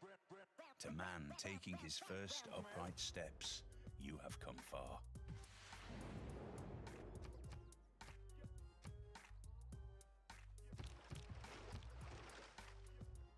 Okay, so we're back in, and hopefully we're actually going to get to the next turn. Magnus Internals here establishing 4 leads. She did not actually open up with any other governor there. I do see Moksha opening here in Constantinople, and he still didn't put down one of those encampments, but neither did Byzantium, though, try to get those generals. I do want to take a look if they're actually using the card. No, they're not using the card. Now we do have to take a look if here Persia gonna get that settler next turn. Looks like 2 settlers actually coming out next turn, and he's finishing up this commercial. I think we saw this, right? This is not the next turn. This is the turn we were watching with the archer coming around. The boats of Portugal going towards Nalanda to take out that city center. We did have Temple of Artemis finishing up in 3 turns. Temenanki in 2 in the city of Swanet. Nobody actually contesting either of these. They can just get them without a problem. And looking at this, of course, Maori is gonna have the benefits of 63 production, while Pompey is on 51 at the moment, but he is 1 city short, and we're going to need to see when Pompey is gonna get to equal that, or if he is gonna get to equal that. We do have Maori with a decent amount of territory to keep on expanding into, not amazing territory, just saying decent amount of territory. We do have him also with that water settle to the east next to the tobacco tile, giving him access to again fresh water, while I don't think he's going to be disturbed that much from settling directly to the south of Portugal. Of course, he needs to be careful, but I'm pretty sure he's not going to be disturbed. He can go inland as well, taking a city right in the face of Porto, next to that volcano of Mount Tongarino. And that is going to give him that 3-to-1 access to that 3-to-1 volcanic soil tile. Looking at what's going on here on Kublai Khan, he's finishing up his commercials and getting the next settlers going. He did actually move this one here, and I assume he's just going to shift enter now. He did manage to get to connect his economy with Egypt, and I gotta say I was expecting a bit more gold, but I would imagine that's because we don't really have that many districts here in the city of Thebes or his capital. He only has the commercial, and that's about it, right? Anyway, we'll see how the gold per turn is actually gonna develop here. 16 gold per turn is still something, especially in the case that he's not getting any extra gold from his resources. Flak has joined the round table. Flak B, thank you so much for the follow, sir. Much appreciated. Now we do have the government parts of Aztec finishing up next turn. He's ending a settler actually towards the northeast of his capital, giving him access to another pretty good campus. We don't need to see also their strategic, since I do notice a few more horses have been improved. Now we do have Sandro and Distoria both making horses, and Hazagi, by the looks of it, did manage to acquire 10 in his city. So is that a hut? I think he got a hut, or he got a trade from his teammates, because Hazagi is not actually making any horses, or at least I don't see them. Were there horses here when he placed his holy site? Maybe, because this is on a hill, right? Is this flat tile on a hill? This is grassland hill, so yeah, no horses there. Anyway, I guess we're going to need to see next turn if he actually has a district on that or not. I would say no, but yeah, we'll see. We'll see next turn. Now we do have a new... Oh, there we go. There we go. Actually, the new turn started to come off. We don't actually have any idea what happened with the blockage of the previous one. Yeah, and Hazagi, we do have a confirmation. He's not actually getting any of these horses, unfortunately, in his empire. He does have a trader started to work towards his capital. He doesn't have banners in the capital. He did open up with Moksha, but he still wants that those extra points of food and production in those trade routes. Still no Pantheon yet from Beijing. Still no Pantheon yet from Distoria, and I do notice he's getting another wave of settlers here pretty soon, while he did need to move back from Yerevan. Looks like Yerevan made quite a bit of a splash here against his Eagle Warriors. Only two builders. He managed to acquire 2 builders from Yerevan before he actually needed to come back home. Well, he does have to contest quite a few warriors here from Yerevan and a few of these archers. Luca, whoa, what's that? Hyper crown, yeah.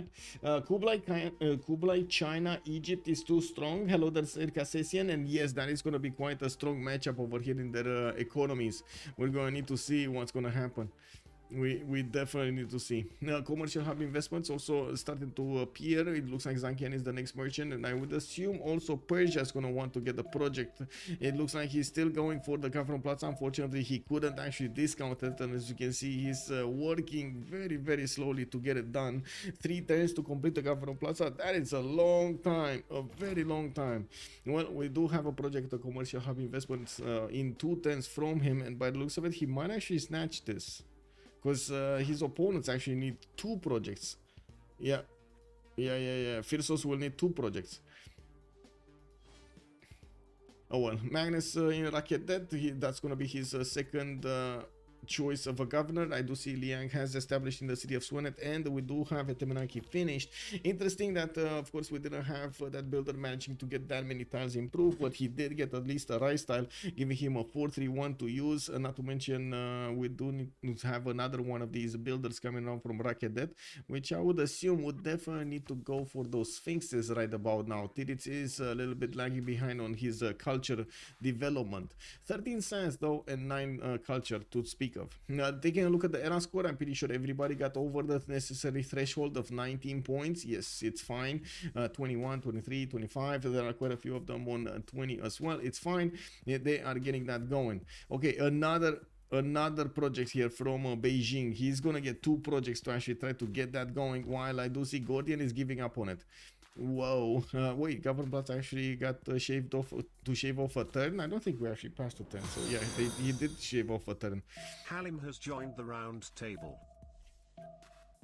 Halim, thank you so much for the follow, sir, and welcome.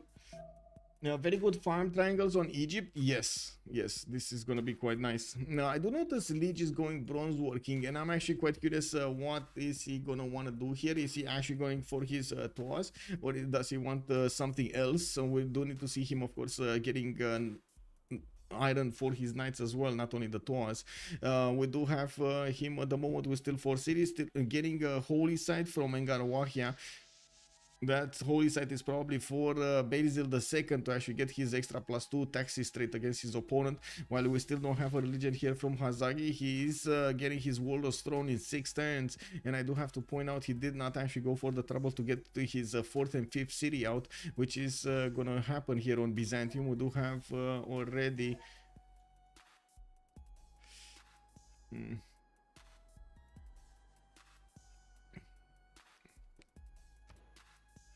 Yeah, I don't know what's happening.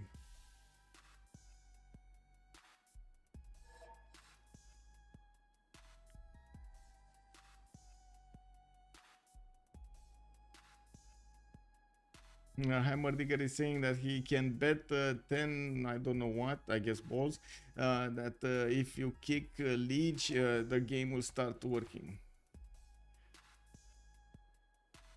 Whoa.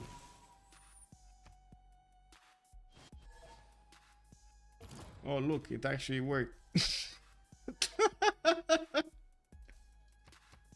Oh my god, it actually worked. Anyway, we're gonna relobby and get the save. Hello.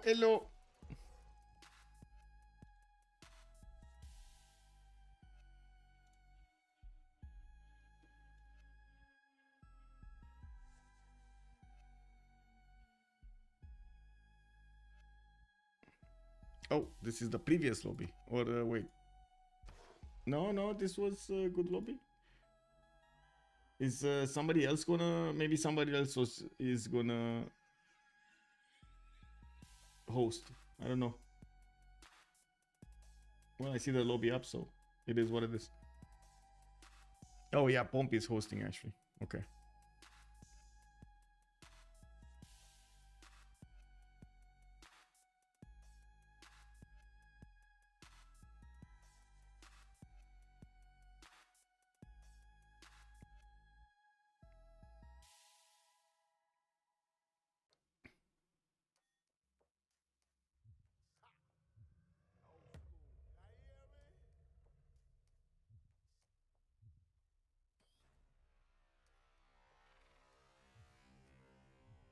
Oh. What? Let me get some juice. I don't have juice. What is this? I hope everything is fine.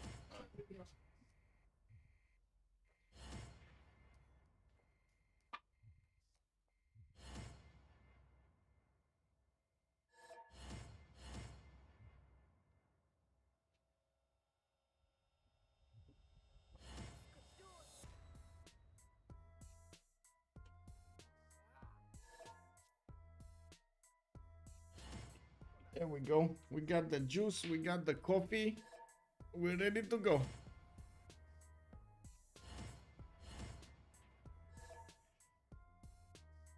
He's allowed to put like a host.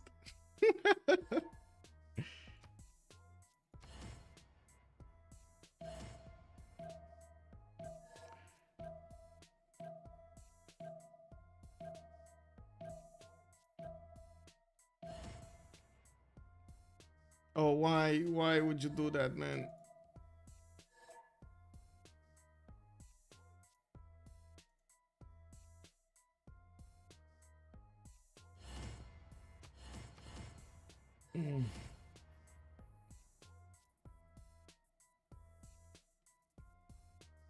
Oh well, it is what it is.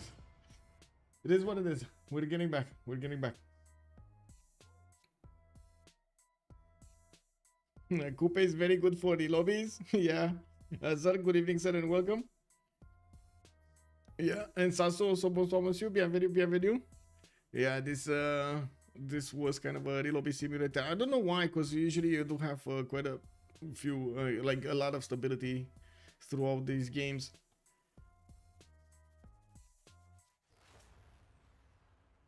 Yeah, could connectivity issues be due to the age of Civ6?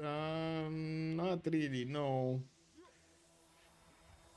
The problematic thing about Civ6 is it requires a lot of connections, and unfortunately that also increases the risk. The internet is much faster than it was when the game was released. No, that actually helps. That actually helps the game be much better. Actually, throughout the years, as the players did start to how to say, get new internet and new PCs, the stability has also increased dramatically.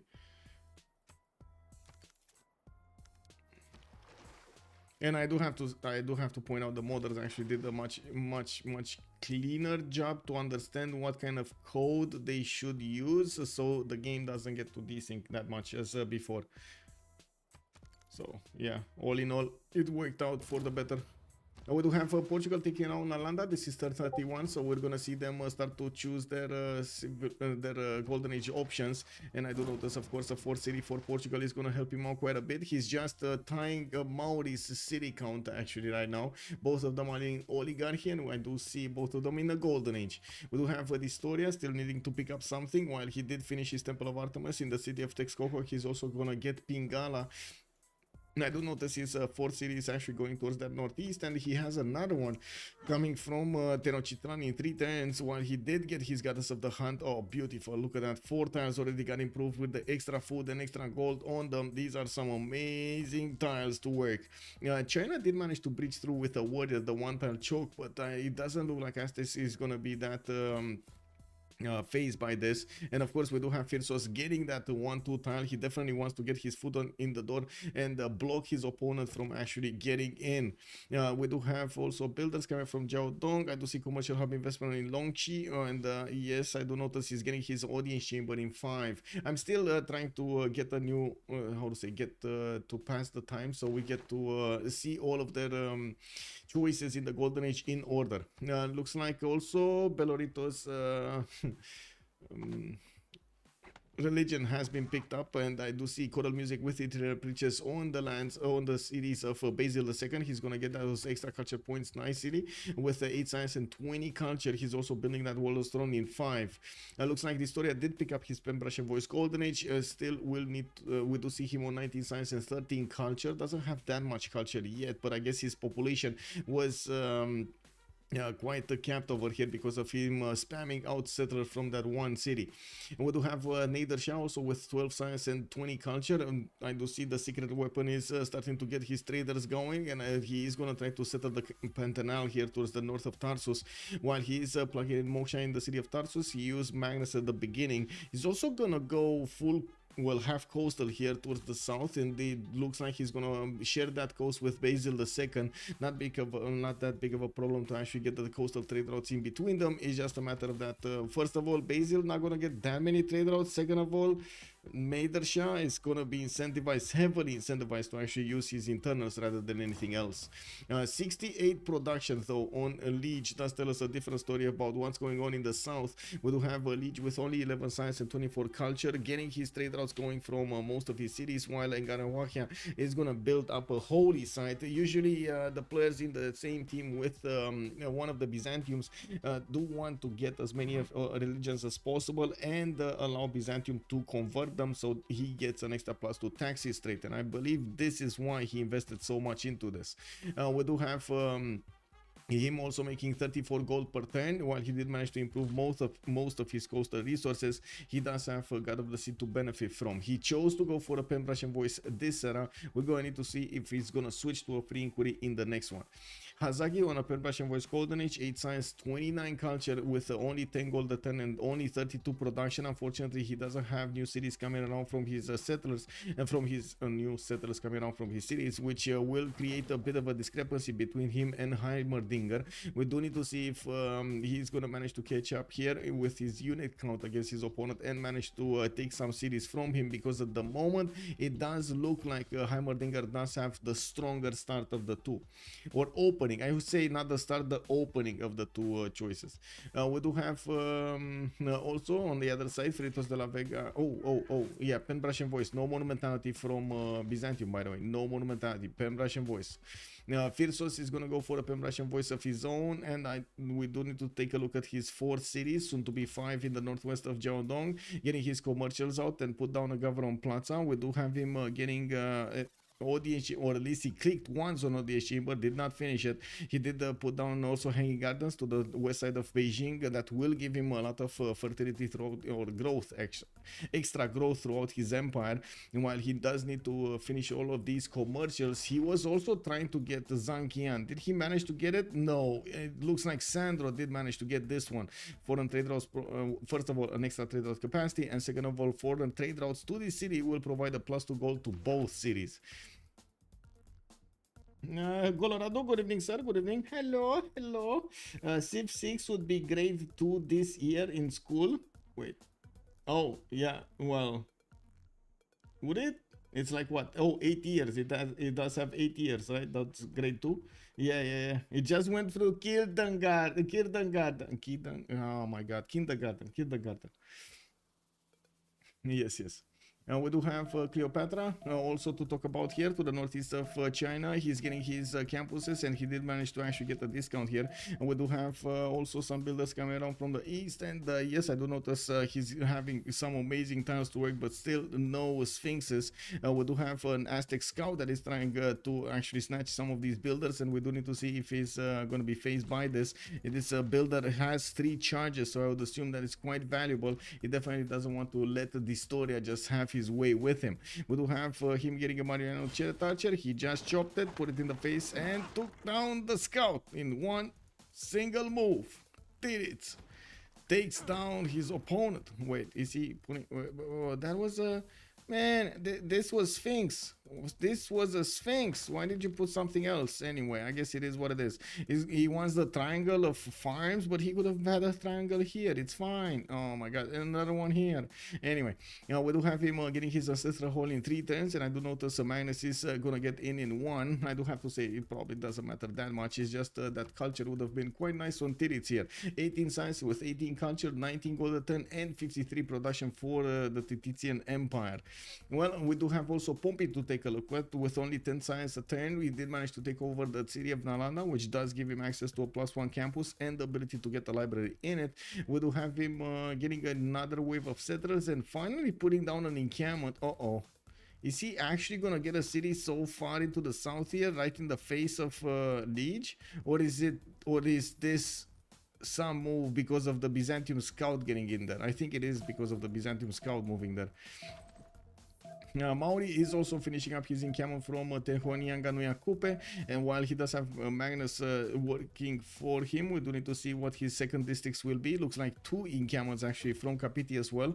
Taumutu, is he gonna get it at the 4th population also? It might be. He's actually gonna get it at the 4th population also. Kierkegaard? No, kindergarten. Oh my god. Yeah, Kierkegaard. I don't know what that is, by the way. What is that? Is that actually a new word? Lol. What is that? Oh, actually, that's the name of a person. That was a philosopher, the father of existentialism, both at atheist and the okay, let's not read this. Yeah. Are you curious? Good evening, sir. If he settles south, he's gonna get taught. Yes. Yes, I fear the same. Oh my god, 2 turning settlers. I'm pretty sure he's gonna get very quick units here if he wants to. 2 turning settlers from the capital. Leech is gonna need to be careful with Heimerdinger coming from the north as well. And of course, you do see that the production of Hazagi is just not keeping up with the necessary requirements here. He is 2 turns away from horseback riding, while I do notice Pomp is also 3 turns out from horseback riding. We do have in the eras, in the yields tab over here, Hazagi on 39 production, while it looks like already Heimerdinger is on. Wait, I say Heimerdinger is already on 40. Okay, he's just 1 more production, but he's getting his hippodromes. I'm actually surprised if he's gonna finish one, but he looks like he will. And we do have him getting his encampment training projects from Antioch, and I do notice he's gonna get that settler right in the face of Maori. Both nations, Portugal and Byzantium, actually 4 are settling over here, Maori. Wow, that's a lot of attention he's getting.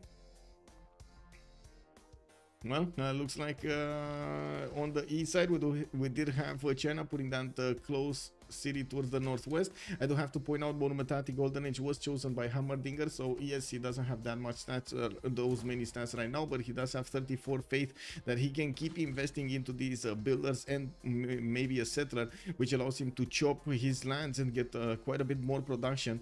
We do need to see if we're actually going to have an army coming up from Hazagi. Wait, is this actually Hazagi? Is this actually Hazagi? Because it looks like he's, I don't know, man. It doesn't look focused. Is it just me or he's not focused? Salty, what did you do? Yeah, wait, it also means a cemetery. Wait, really? Toothpies? Good evening, sir. If Kierkegaard actually means cemetery? Oh, ooh, that's yeah, that's rough. You picked Ulyss, so Freritos de la Vega would surely win. The basically is trying to get some reverse psychology over here. Okay, let's see if that works. I do have to point out that the story does have 31 science with 26 culture. With that, how to say, all of these camps actually changed everything over here for him. We do have him also starting to get his encampment training projects. Looks like he did also recruit Hypatia as a first scientist and gonna get a free library with that extra point of science on them. While I do notice the 2 Byzantiums are actually neck and neck when it comes to great generals. Aztec is coming from behind quite quickly, while Maori will also need to generate some projects. I do notice Maori is taking it slow, you know, he wants a settler. Well, this is gonna be a bit of a problem for Liege if he doesn't get his... he can't chop, right? I don't think he can chop. If I remember correctly, Maori cannot chop. Or he's not incentivized as well. Wait, he cannot chop resources. I think he can chop woods, but not resources. Give me a second. I know there was a bit of a limitation over there. Where was it? Unimproved forest and gain 1 production, additional production. Resources cannot be harvested. Okay, this is resources cannot be, so he cannot harvest the maize tile, the wheat tile, but he can chop. Okay, well, he's 1 turning encampment training projects anyway. Let's see, is he gonna have enough? I don't know about that. Azteco is already 1 point off. We do have Theodora that's gonna finish another project soon. No. Oh, he already got it. Actually, wait a second. Heimerdinger already got it. So already 2 of these generals will be recruited. Yeah, we got Trungtak here on Byzantium. The other Byzantium is gonna get where is Hazagi on this? Looks like at the moment he's not doing anything in his capital. He's getting a horse from the northern city and not going for the second project. Oh, this might be a problem. Is he actually giving up on his general so Liege can take it? Is this what's happening? He's giving up on his general so Liege can take it? Because this is a massive forward settle, by the way. Liege is not even gonna smell this until it's too late. By the looks of it, he doesn't have vision on those tiles towards the north, and his settler is going right in that pathway. Oops. Liege can put up an amazing defense, yeah. Salty, I wish him good luck earlier. Okay, okay. I mean, I don't know, man. He looks like he's defocused right now. It is what it is. Photo settling. Yes, why did his photos? They're both photo settling coupe. Good evening, White and Nelly. How have you been, sir? Where have you been? Also, he can cut woods. There we go. Thank you. Merci beaucoup, Rafifi. Okay, well, let's see what's going on here. More admirals coming around, and I do believe, Maori discovered the technology and boosted that encampment training project for a little bit. And unfortunately, that actually put it to 2 turns. That might not give him a general. Oh my. Oh my. So we got already 2 generals, right? No, 1. Wait. Why didn't Aztec didn't pick it up? Okay, so we're gonna have 2 of them being picked up. So 2 remaining. 1 definitely needs to be here on Hazaki, but the other Byzantium is actually making quite a few points. So I would imagine he will take. They're denying the generals. They are denying the generals. I cannot believe, actually. Wow. Wait, is he trying?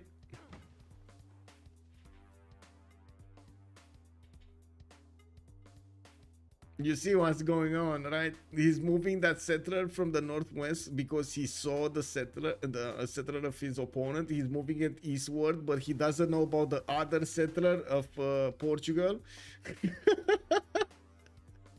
Wow, this is quite something. I cannot believe he got denied like this.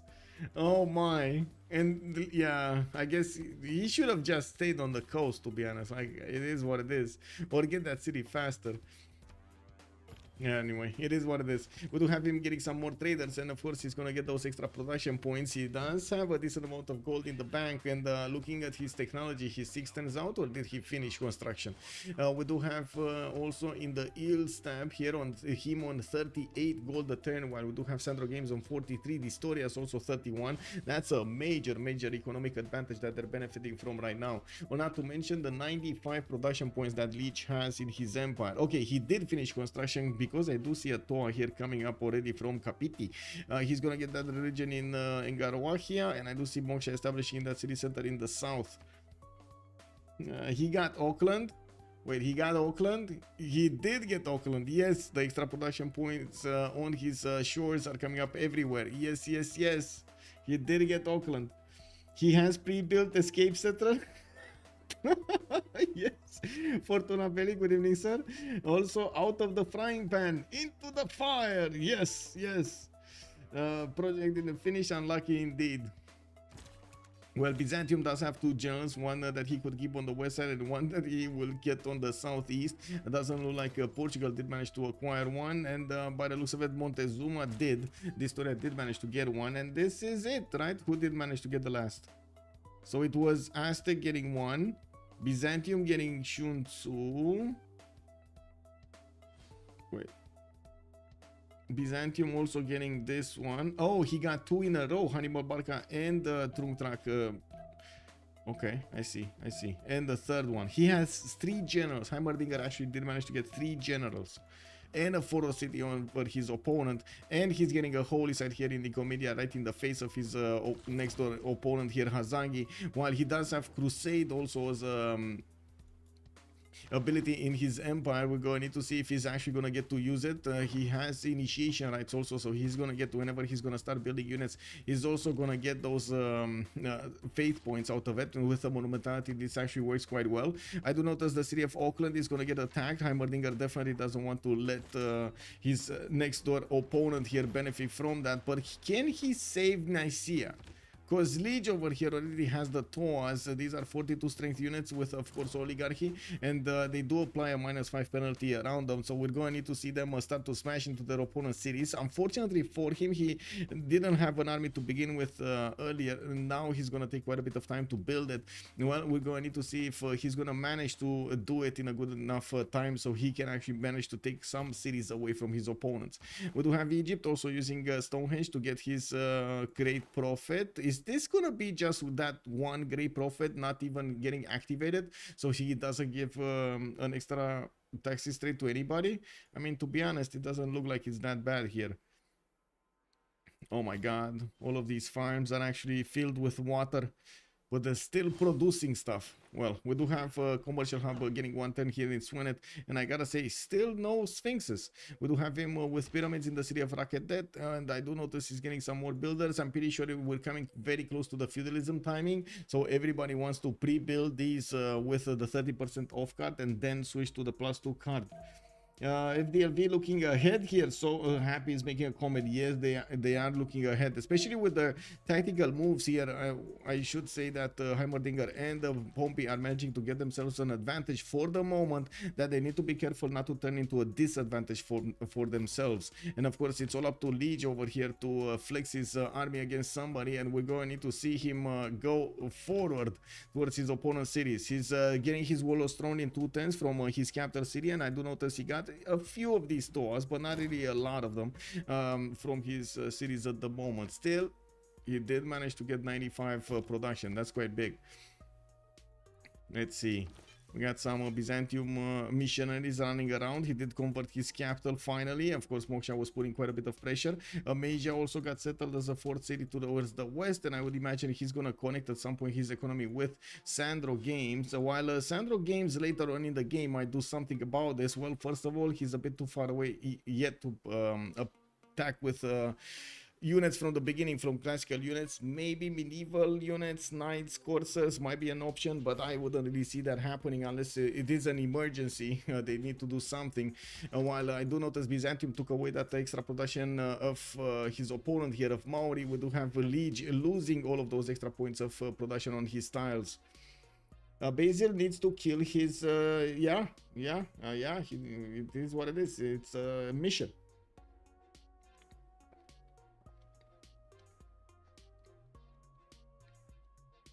Wait, Liege has been proven himself by the main distance Egypt versus Gilga fight.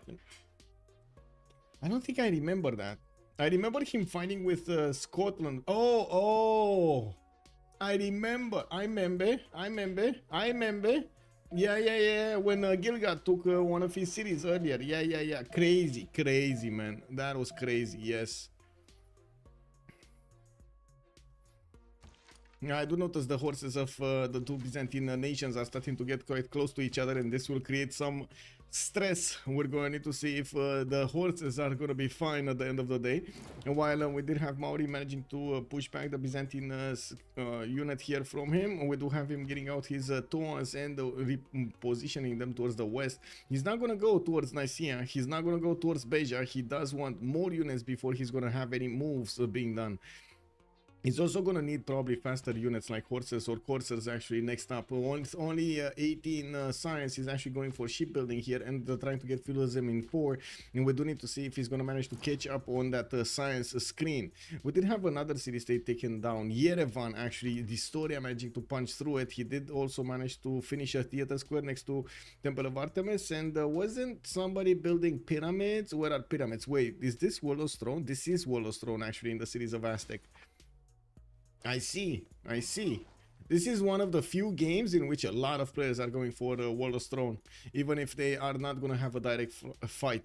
Well, Jerusalem is also going to be taken by China. Looks like this will give him an opportunity to actually pass units through the west of Jerusalem towards Malinanko. And I do notice Shenyang, well, is not that close to Giant Causeway. He's not getting anything probably.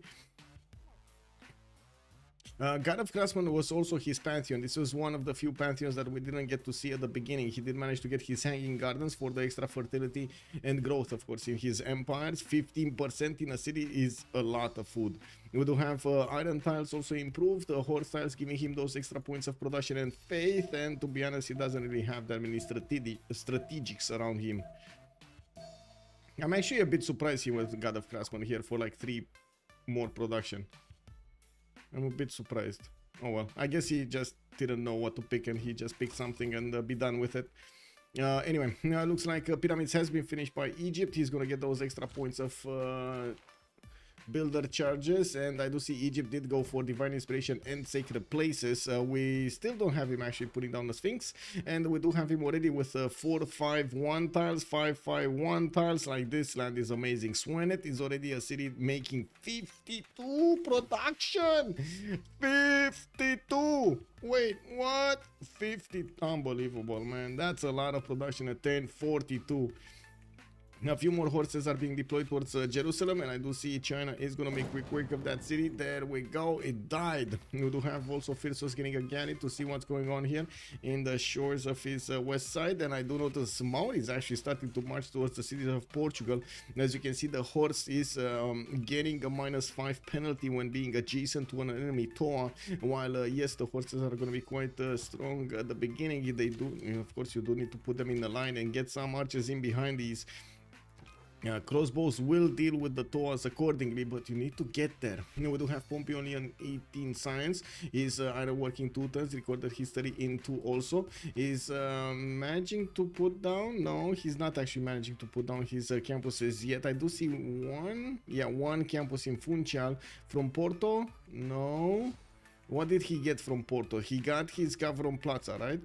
That was from Porto? Oh no, wait. This harbor is from Porto. Kek W. Okay. I mean, wasn't this a +3 harbor also? I guess it is what it is. Oh well. We'll see if he's actually going to prioritize going against the city center here to try to smash it down. By the looks of it, he's going to take out the horse next turn. That's definitely going to be enough damage from both of these Toas to actually take down the horse, and we do need to see the reaction of Pompey. First of all, he's getting a few new horses, and one of them just arrived in the city of Beja, while I do notice Liege is starting to get some archers also behind his army. We do need to see how quickly he can actually get those crossbows and get mercenaries to upgrade them. He did manage to take down one of the units of his opponent, but I think he lost a Toa. That was a trade. Yeah, I think he lost a Toa. Pompey just needs to attack into this one. It looks like the archer has more damage than the Toa can handle. 52 out of 95 with one city. Yes, exactly.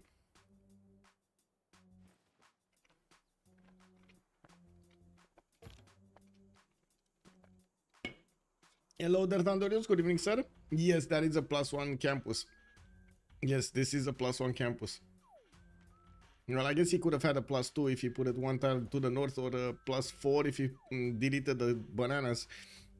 I'm not sure if he has irrigation though. I don't think he has irrigation. Maybe it's just me, but I don't see a single plantation improved.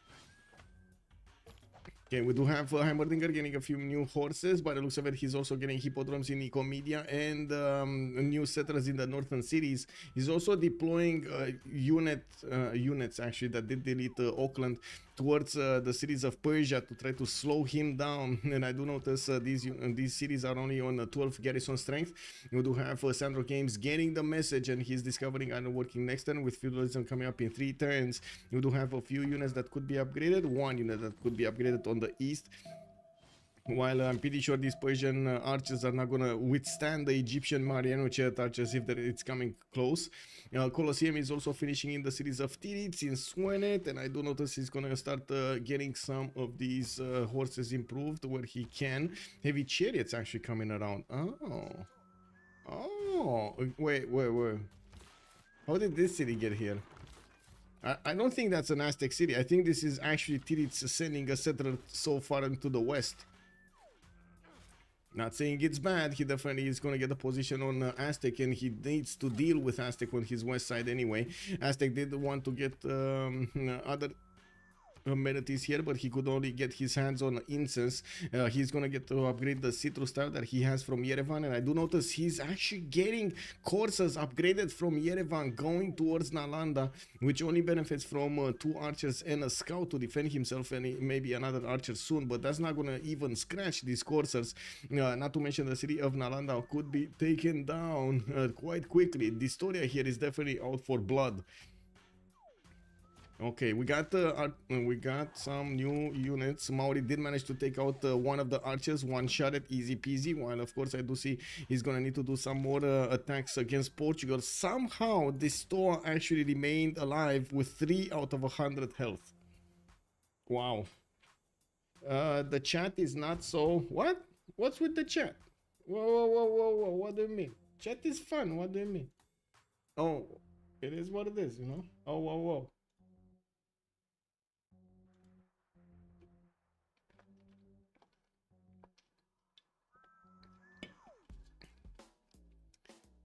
The Chal? Oh.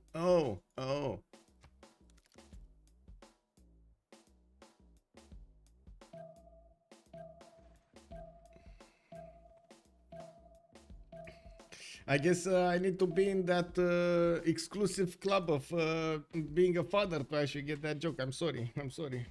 Excuse me. What have you thought about the new balanced forest BBS option so far? I like it. All of the games that I've played with them were much better overall. Like the spawns were much better.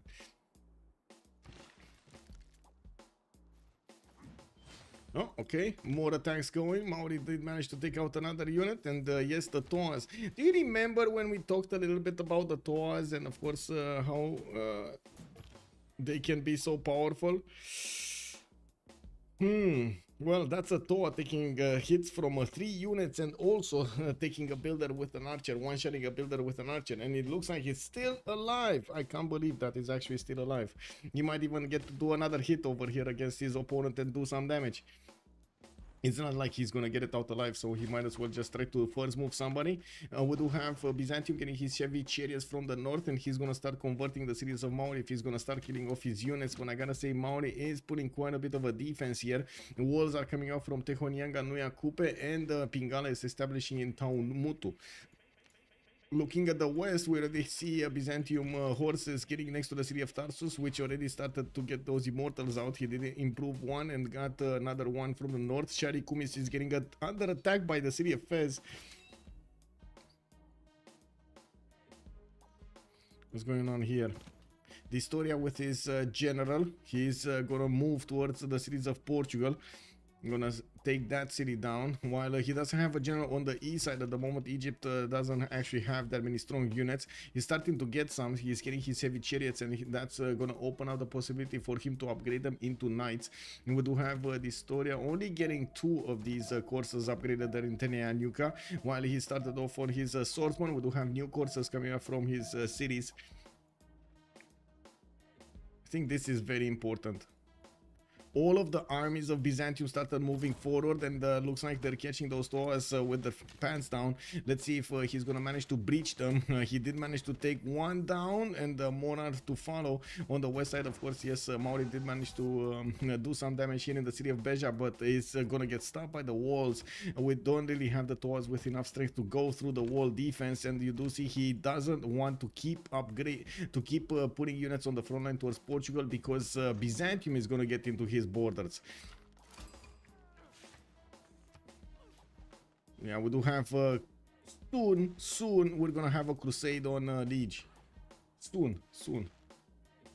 Okay, Byzantium getting quite a few upgrades there. Also a lot more of these heavy chariots coming up from his cities, not to mention for free from his hippodromes, getting arenas also in the northern ones, while he did deny the extra production of Maori here with Auckland. We do need to see if Maori is going to manage to keep up with the production necessary against his 2 opponents, with Liege benefiting from 112 production versus Pompey's 95 and Heimerdinger's 72 plus 33. It does look like, of course, 2 opponents are going to be harder to handle here, but we'll see. You know, we do have also a bit of the attention of Heimerdinger being towards Ansira and Thessalonica. He's sending just a few units there for good measure, while I'm pretty sure he's waiting for his next tier units, not to mention civil service. That's something that already Liege has. He has the extra +5 from the military alliance on him, while his opponent Heimerdinger does not. Now we don't have that much time until the next era. 6 more turns until we're gonna see them switch into the medieval one. And yes, we do need to see who is gonna manage to get the era score points. It looks like the Historia might be going dark here with 12 points to get. He's starting to attack with his coursers, the Egyptian Marino chariot archers, doing quite a bit of damage. And we do have those knights that need to come out from the cities of Egypt. He did get to hard build them actually. Whoa. That's quite a bit of damage. Looks like Nalanda is gonna get walls, is still gonna get pillaged, and I don't see him actually having the ability to take that city down this turn. That city is definitely gonna finish the ancient walls. Can it stop it? Can it stop it dead? I don't know. That's a lot of strength from the coursers. That is a lot of strength from the coursers. It might not actually grow enough in defense to stop those from taking over the city. Okay, Magnus Victor establishing the city of Nicomedia. We do have more builders coming from Hazagi. Okay, era score. Sandro Games managed to push back his opponent. Heimerdinger is going back with his forces, and I do see he's getting his settler trained, not to mention more builders, and I do notice also a granary in the city of Crystal. We do have 3 turns for a campus. Wait a second, this is definitely not a city of Persia. Why did he name this? Is this actually a city? Cerveza Cristal, is this actually a city? How much gold in the bank for the knights? We got around 250, 300 from each. Does a Byzantium have to kill units to spread the religion? Yes, he does need to do that. Well, he could do it passively also, but as you can see over here, these cities are slowly converting. Wait, this is the religion of Maori. Isn't this the religion of Maori? Yes. Zen meditation with Defender of the Faith. Okay, well, I guess he's gonna try to fight this a little bit. He does have a sliver of faith generation per 10, 14 faith generation per 10, not that bad.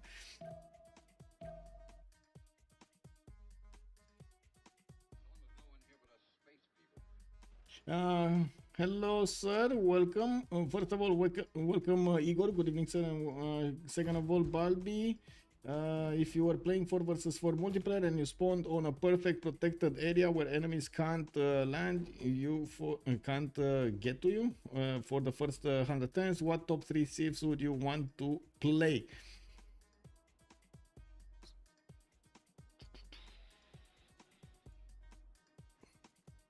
In order, probably Nader, Shah, Cree, and Scotland. Scotland would be actually my third. I would put Scotland higher, but I'm very worried about the lack of trades. Okay, looks like Valeta is coming from the north to go against his opponent here, and it seems like we do have quite an invasion, but no classical resources from him, only some archers to do the damage. Egypt is going to clean this out quite quickly. While I do notice Egypt is sending a few units to defend Akhetaten, we do have Aztec sending swordsmen and coursers over there to do the damage, while yes, Nalanda has been I would say a little bit defensive here with the walls. We do need to see if these coursers will have in what they need to actually keep on punching through that wall defense. And of course, the lower the wall goes, the more damage is going to go into the into the city center itself. This story is on 82 science with 46 culture at the moment, benefiting from very, very good campuses, not to mention from Hypatia. Getting a battery ram in Tenochtitlan. Okay, I guess we do know that this story is just gonna keep on getting stuff and attacking his opponent here. Looking at what's going on here, Maori getting catapults. We do have him actually getting both, getting quite a few of them from his cities, getting his Mares, his unique improvement in Garawahia. We do have to take a look here. He's actually, what, he's gonna be 5 points away from getting his golden. Still only on 6 cities. You do have Hazaki also going Dark Age by the looks of it. He's trying to make a defense against the other Byzantium Sprig, while I do notice he's getting a few missionaries to be ready to convert those cities back if they ever get converted to their opponent's religion. We do not have Heimerdinger actually getting upgrades here. He did manage to get quite a few pre-builds, while I do notice Heimerdinger is 3 turns out from stirrups. He does have feudalism in 1 turn, and of course it doesn't have mercenaries yet. Now looking at the ERA score, next we do have Freritos 2 points out from getting a golden age, and he's on 246 cities with the walls already starting to come out. He's putting a few units towards the west, and that is one direction that the moment Historia is not actually paying attention at all, to the south of Marinanco. These units, if he does manage to upgrade them into courses, could take down that city quite easily. Looking at also Tirits, 59-53, he's managing to get the points for the Golden Age and managing to push back the armies of Valletta together with the armies of Aztec towards the west side. Even though there are a few more courses coming around, I'm actually quite curious if he's going to manage to push them back.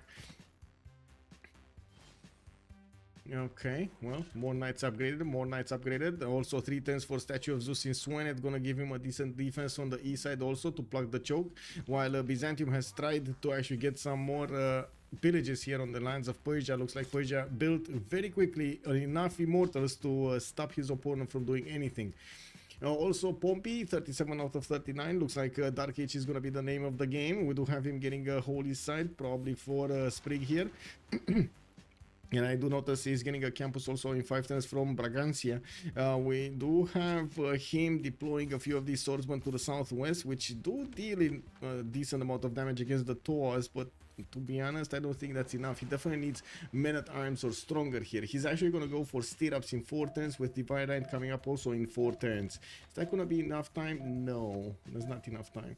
Anyway, Heimerdinger also 51-59. Oh, look, Maori actually left his encampment defenseless. This catapult is going to pop into the encampment, and the encampment is just going to die. Or yeah, it is just gonna die. Oh, rip catapult. Kick W. Oh man, these Toas, man. These Toas. The Byzantium units didn't have a chance. It is what it is. Come on, get the Toas. Get the Toas. Wow, that's quite a massive army that Byzantium is making here. Sprig is gonna get, or I should say Theodora is gonna get a lot of those units on the front line. He's on 32 science with 31 culture. He's actually getting passed here by Hazaki's 36 and 53, but we do have him with a lot more production and quite a bit more faith per turn, 39 versus 33, while it's 91 production versus 57. I do have to say that at the moment, Freritos de la Vega do have the upper hand when it comes to the production of their empires. 121, 141, and 118 with 91. While on the other side, we have 98, 100, 114, and 57. Nobody's really going sky high. Actually, quite surprising that Liege has stopped getting things over here. I guess, well, with the war and all in all, it's he's having a bit of a problem. Wow, this is a weird city.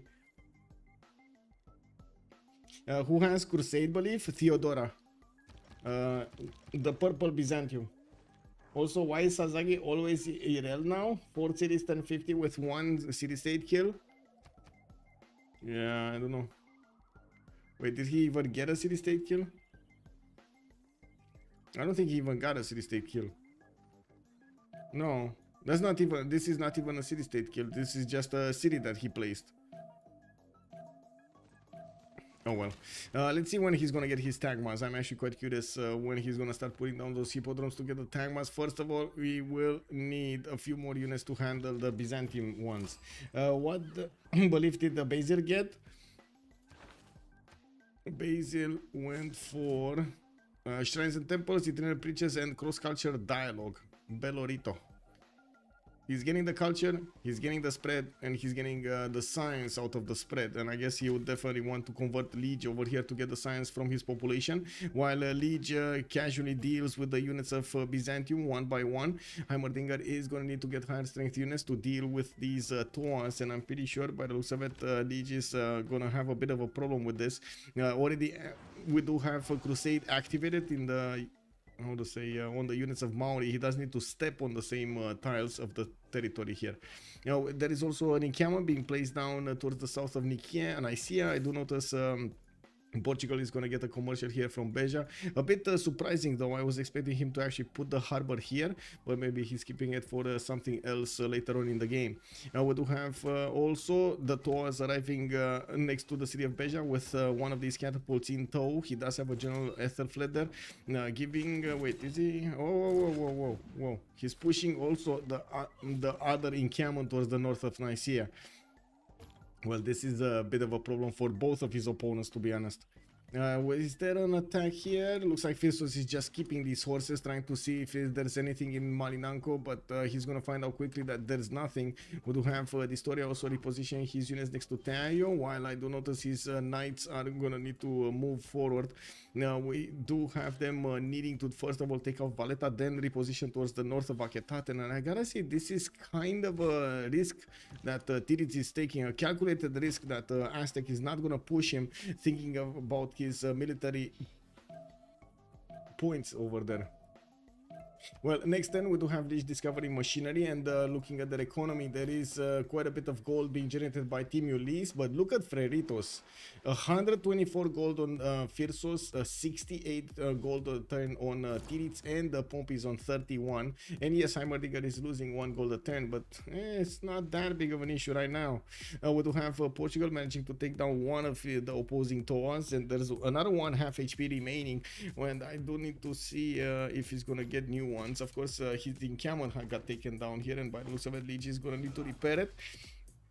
There aren't that many units from the first wave of Byzantium going against the Toas of Maori remaining alive. These Toas did manage to clean up most of them, and by the looks of it, of course, helped out by his crossbows. Now, these crossbows are gonna definitely be useful in sufficiently big enough numbers. Now, with much pleasure, Balbi. Also, Cool Whip, never mind, just for cities. Oh, Nalanda liberated. Yeah. Nalanda. Wait, where was well, here, right? Nalanda was here. Portugal. You were talking about Portugal. Yeah, Portugal got liberated, and then Nalanda got killed. Valletta also got defeated. And I think we just popped into the next golden. Yeah. Let's see who did manage to get the golden. Golden, dark. Golden. Okay, Pompey, dark. Hazaki, dark. While we do have Distoria in. We don't know yet. We do know Liege did switch to a free inquiry golden age. Ooh, what is that free inquiry golden age? Wait a second. Why is he 24 science? In a free inquiry golden age with 24 science? Is there something not working here? Really? No, this can't be. Like, he's getting 7 science just from Taumutu. Okay, there we go. 45 and 39. That's still not big. Yeah, it's bigger, I guess, than Pompey's 38 and 29. It is what it is. And Heimerdinger's 38 and 51. We do have Sandro already on 100 science with his free inquiry golden age and 36 culture. Well, we did have him 2, 4, 6, 7 cities out. We do need to have a pause of 2 minutes after the World Congress, in the time of the World Congress, to give them time to settle the options. I don't need to connect with Malm here. Let's see. Preserve. Mount.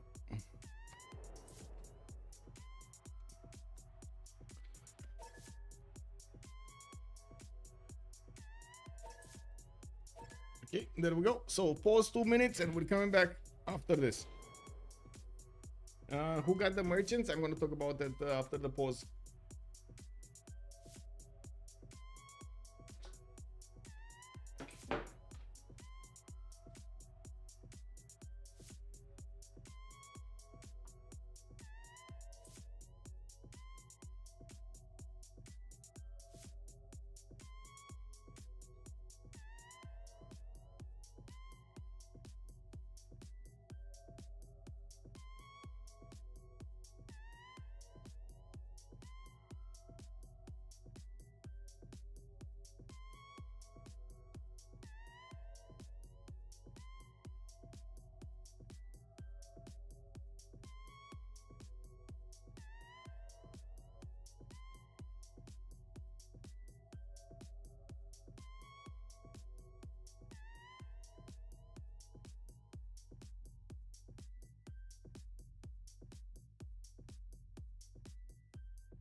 Okay, so let's actually take a look here. What do we have in the merchant screen? There was Zangian being picked up at the beginning of the game by who was a Nader, I believe, got to pick him up. Do we have anybody else? Piero de Bardi, the next one. Let's actually see if they picked anything in before. No. Zankian, after Zankian got picked, I don't see any. Oh, I see Fadlan got picked up over here by China. And looks like Marco Polo is missing from this. We don't have him yet revealed. China is managing to put his walls down, and I do notice in the war between the Maori and Portugal, we do have the crossbow starting to do quite a bit of damage against Portugal. The city of Beja is also taking hits, while I do notice walls are going up in Taumutu. Doesn't seem like Portugal will have the ability to attack into that encampment unless you take in... No, the swordsman moved. Ooh, knights also coming up from Byzantium from the north with Crusade. He's gonna do significant damage against these Toas, while I do see him deploying his knights to the west side. He's feeding Toas coming up from Hazagi. We do have him doing major damage against the units of Hazagi here. Slowly but surely, he's upgrading most of his army, and I do see that benefiting from a decent amount of gold per turn on both sides to actually manage to fund these upgrades. Yeah, we do have also multiple campuses coming out from Sandro. We do have him also getting his granaries and more universities with already 107 science. He's trying to keep up with Firsos, but of course Firsos with a Firinkuri Golden Age does get a secret weapon here to use. He has these walls to get his the culture, and now he's starting up on his production capabilities over here. I would imagine he's actually going to put an aqueduct from Longsheet to the south where that stone was and get another one of these industrial zones over there. Now we do have granaries coming up from the northwestern cities, and I do notice Distoria is preparing to attack Firsos in his city of Chengdu. He does have a few men at times with a battering ram that are able to deploy towards the south. I still am quite surprised that we don't have some courses from Firsos trying to get into the borders of Aztec and poke him. We'll see if that happens. Aztec is moving forward towards Heimerdinger, trying to hit him in the northern cities, and of course there are enough units from Byzantium to deal with the threat. Let me switch screens over here, put the chats back in order. Also, YouTube Balbi, I always thought Coupe is bad because he can't chop. Is it the same in multiplayer? Wait, he can chop. He cannot gather resources. I mean, yes, he can chop if he wants an emergency. He doesn't want to chop. That's different. Yeah, but yes, it's very good. It's a very good civilization. Very, very good civilization. And I don't think the lack of a chop is that detrimental to him, to be honest. He has so many other bonuses helping him out that it's fine. Can you check who is unlocking merchants? Yes, big man, I did check. Oh, exactly whom? Okay, Persia, China, Egypt. Those are the three fighting for these merchants. Portugal is going to need to get this 39.1, which is going to take a while. I believe everybody did pass this Piero de Bardi. Nobody wants the gold and the envoy. Beja's walls went down. Looks like Maori might actually be a few hits away from taking down the city, and he's upgrading his trebuchets. It looks like also Byzantium is putting more pressure on him, and this is going to be a problem here. Now we do have Oligarchy Legacy activated on the Toas, and I do see at the moment Byzantium is not able to step into the borders of his opponent of Maori, while I don't see him actually benefiting from ranged units, which would help him so much here. We do need to see also if on the other side here we will see Egypt starting to move closer, and yes, we do see him actually closing the northern choke so he doesn't give Distoria away into the city of Valletta to take it back, while Taclopan in the city of Aztec is trying to get his his entertainment complex going. He is going to get the ability to get an arena and get more amenities there. I do notice campuses coming from Tenayuka, and yes, we do have more libraries from Tirits. He's starting to get up his science and culture. He did choose a second pen brush and voice golden age, getting the culture from his districts, while getting a bit of a goal from each of those. He's also starting to pad the numbers of science with, of course, the buildings in the campuses and new campuses starting to get out. This is going to be a nice +4 here next to Aketatan. Yeah, we don't yet have the units of Distoria moving. He is waiting for muskets here. He wants to guarantee the push against China, and I do see China is, you know, casually going for banking, getting exploration, doing everything else other than getting those units there. Now, I do have to point out there is a horse coming up from Taumotu, and that horse will need to take out Beja. We do have Portugal actually getting knights this time around, and this is going to be a unit quite strong against these units of Maori. There aren't enough of them to push into Beja yet. So it looks like Beja is going to survive a little while longer. Maybe. I don't know. Doesn't look like it, to be honest. It is what it is. Well, at least he's going to survive 2 more turns. Okay, looks like Byzantium with the tank ones did stop the advancement of Heimerdinger, while we do have arenas for more units. 3 units coming up from Heimerdinger. We do not have yet a way for either of them to actually go against each other and take each other out. I do have to say I like the preparation of Hazage here with his crossbows. This will help him deal the blows, the initial blows against the Byzantine nations, making those a little bit easier to take out after the initial trade-off. Now we do have Persia also maxing out his science capabilities. I'm a bit surprised about his choice, by the way. I was expecting him to actually go for a second pen brush invoice if his pathway is like this. He's pushing a lot of science but forgetting altogether about the culture. Okay, let's see. Okay, Aztec actually starting to clump up his units. He's sending the battle ram to the east. Interesting. Okay. Well, Traci coming up from Tlacopan. We did have Colosseum finishing up in Egypt's territory. He does have managed to get his melodies shining, and he's right now on 0. Wow. Wow. If he didn't have Colosseum, he would have been a minus right now. That's a bit of a problem for Tirits. Well, at least he does have 180 production with Freritos next to him benefiting from 161 science and 75. Does seem like he's overwhelmingly, how to say, making more points than Montezuma, doubling the amount of science points, almost doubling the amount of culture points. Theater Square Festival projects coming up from Freritos also to try to get those Greiters a little bit quicker. Looks like in the scientist screen we do have Hildegard of Bingen being locked up, and I do see great writers are starting to be acquired here. 2 points a 10 for Aztec, 2 points a 10 for Maori, 1 point a 10 for China, and I don't actually see Egypt making any, so I guess he just put them down. It is what it is. He's going to need to roll a few projects there to get those extra culture points. And of course, the same can be said about China. Definitely needs more theater squares. What were the Congress results? Government Plaza, no buildings can be created, so I guess we're not going to see Grandmaster Chapel. We do have 20% faster population growth, but -5 loyalty. Doesn't seem like it's going to be that impactful, but I guess Sandro is going to get more population here slowly but surely. I gotta say, population is still capped by the housing. You do get a major penalty, so if you don't actually take care of your housing, you don't really benefit from the World Congress that much.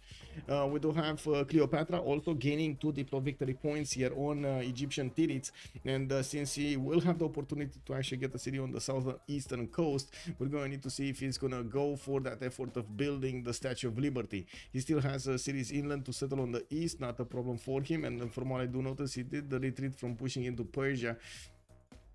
Most of his units, especially the free ones that he got from Statue of Zeus, which he finished earlier, they are moving towards the west. Yeah. Who got the last prophet? Circassian asking. We do have Aztec managing to get warrior monks and holy waters. Wait. Aztec is so far away, but I think he's... no, he's not actually. Kazaki needs to move a missionary so weirdly to actually get it in Yerevan. He somehow needs to pass through Byzantium lands and get over here in Yerevan. So probably his only way is to go all the way around, get an apostle over here in Yerevan. That's a long time. That's a long time. Anyway, we do have multiple trebuchets able to do the damage against that city center, and there's still 1 horse able to actually attack into the city center. And we do need to see if Pompey is going to manage to take it down before his cities go down. By the looks of it, there will be another knight coming up from Beja next turn, and they might have the opportunity. Wait, 4 movement knight? No. Oh, and the horse went north. Oh my god, he just exposed him. He just exposed himself to 3 knight attacks. 1, 2, 3. Kick. There could have been 4 actually. This one didn't even move, didn't even flinch. Okay, now big brain. Well, Beja is still alive. It is still alive, you know. Mistakes happen, it is what it is. The Knights of Byzantium did manage to get into the borders of Maori. Now they do benefit from +5 Crusade belief. And yes, Toas of Maori are gonna get tied over here. 61 damage from the Knights against the Toas 59. We do have them with the 1 promotion also. And still hard to keep everything. We do have a decent amount of crossbows though from Maori right now, and he is gonna start doing quite a bit of damage against the Byzantine units. Looks like more units from Byzantium trying to find the weaknesses in the defense of Heimerdinger. Maybe he can actually go inside of his territory and pillage a few tiles. While I do notice Heimerdinger did manage to get a bit more production and faith than Hazagi, he's still lagging behind the stats of everybody else. He's definitely able to match Hazagi though. We do have Legion only on 63 science with 41 culture, while Pompey next to him 46-36.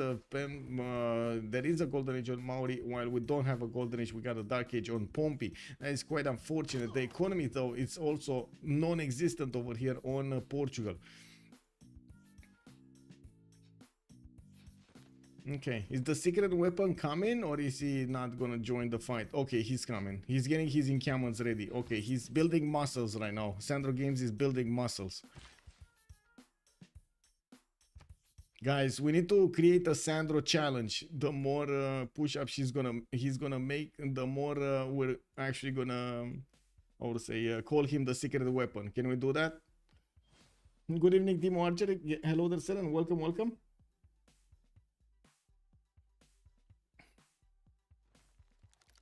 Okay, Longchi is getting that aqueduct over here, and yes, that will be another industrial zone. I would imagine Beijing put down this one. No, it's actually from Longchi, so Beijing actually needs to get this other industrial zone there to the north. He could have used the south as well for another aqueduct, but I guess, well, the walls are actually a bit more valuable for him. He definitely needs a lot more culture. With his 174 science, he can do quite a bit. Now, we do have him blocking off the western choke, while I do notice Aztec is managing to get his musketmen. He's not really upgrading. They're sending gold to Hazagi, and by the looks of it, Hazagi did manage to push with his Tagmas and his crossbows the units of Byzantium back towards the city of Nicomedia. The tides of war have changed over here. We do have Heimerdinger on the back foot, while he did push into Maori quite a bit. Unfortunately, well, it is what it is. He couldn't actually take cities, couldn't break him, but he did slow him down. And we do have also Portugal getting that wall of knights towards the west, and by the looks of it, of course, the crossbows of Maori will need to outshine them. We do not have that many of them, and well, I do have to point out one knight did get taken out. Maori did manage to get enough of these crossbows to deal the damage against the Knights of Byzantium, even if they do have an extra +5 from Crusade. Taumutu here getting a pikeman that will be strong enough to deal with the knights, and I do see him getting, of course, more mares, so he can get the extra culture and the faith from them. We do need to move a little bit here. Let's see what Aztec was doing. Getting back his coursers. It looks like they got pushed back hard by Byzantium here, and nothing in the south. The south is barren. He did manage to get a siege tower in Malinauco. That's very surprising. He's getting these siege units, but and deploying them east and west. Not really pushing anybody though. He's actually getting pushed. Egypt is actually going to try to get into the borders of Distoria to see if he can actually take down these units. You know, only a few knights are appearing over there, and he doesn't have a catapult with him to actually take down Tenayuka. While he did get a battering ram in Aketatan, that would also require a melee unit or an anti-cav unit to attack into Tenayuka and bring down the walls. Okay, I do see harbor coming out from Necken. We do have markets from Swanet and more monuments from Memphis, universities from Thebes, more science over here for Thebes. It's 110 and 77. It looks like it's quite a strong result at this point in time. Not to mention he does have quite a bit of faith in the bank. Getting more settlers out is going to help him pad those numbers, and of course with the high population he has, he's going to put down a lot of districts. Now we do have Portugal pushing back.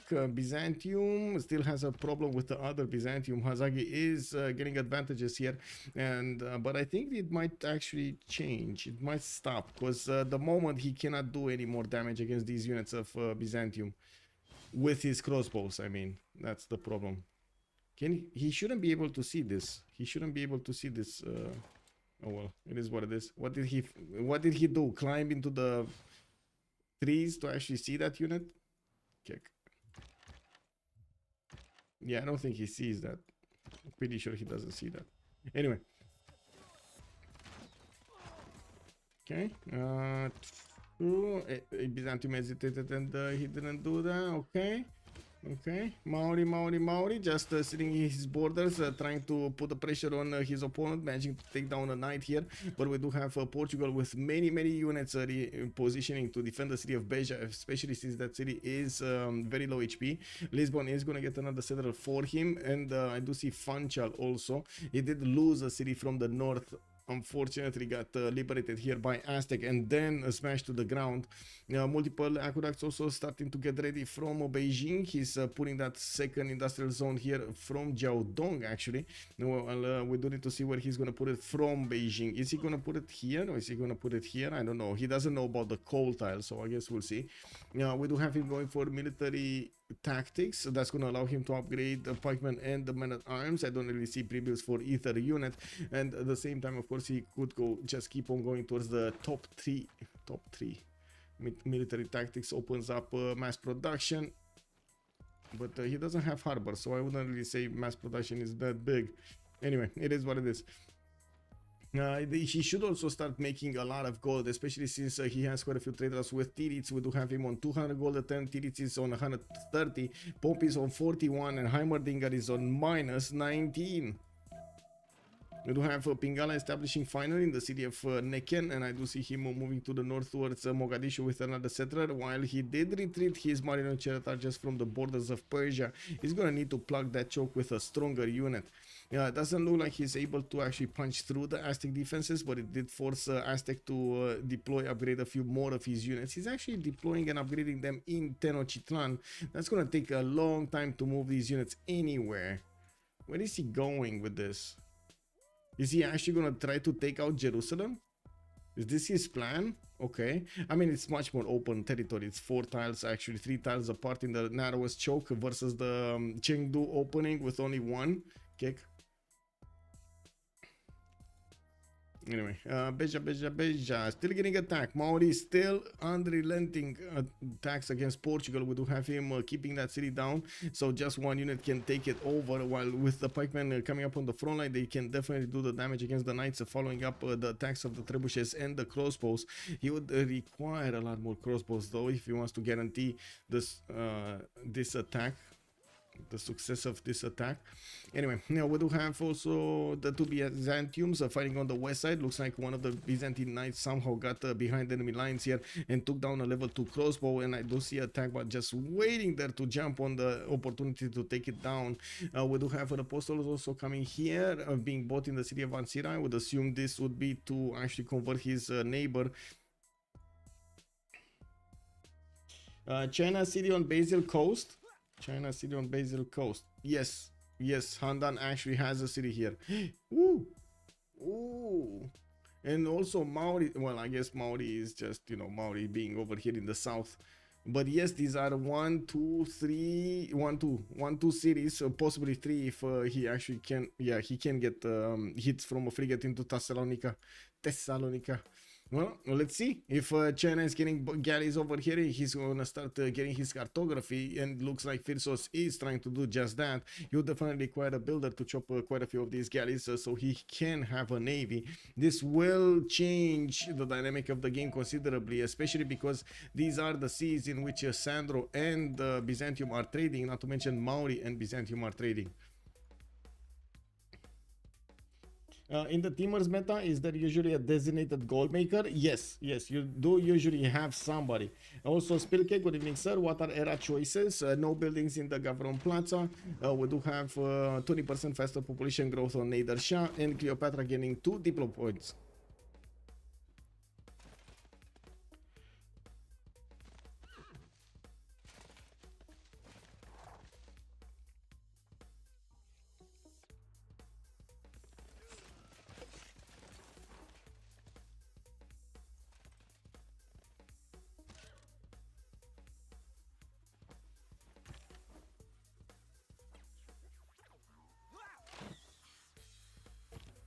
Okay, so the encampment of Byzantium looks like got taken down. Heimerdinger is going to need to put a few more units in Nicaea to get the defense on this. Looks like also arenas are finishing up, so he's going to get a few more. While he did have quite an army deployed to the north, Persia is putting immortals over there. They're going to put their name to the test. While we do have an army of builders coming around from also Sandro Games, he is starting to get campus research projects. I would assume either Ib or Ib is Ib Khaldun is actually the next one. We did have Newton. No, we didn't have Newton. Marco Polo got picked up by China, and I do know Raja Todarmal for the internal trade routes is also given to Persia. Is gotten by Persia. That's going to be quite big. Hippodromes also coming out from the other cities from all cities of Byzantium actually. He's so slowly building his knights.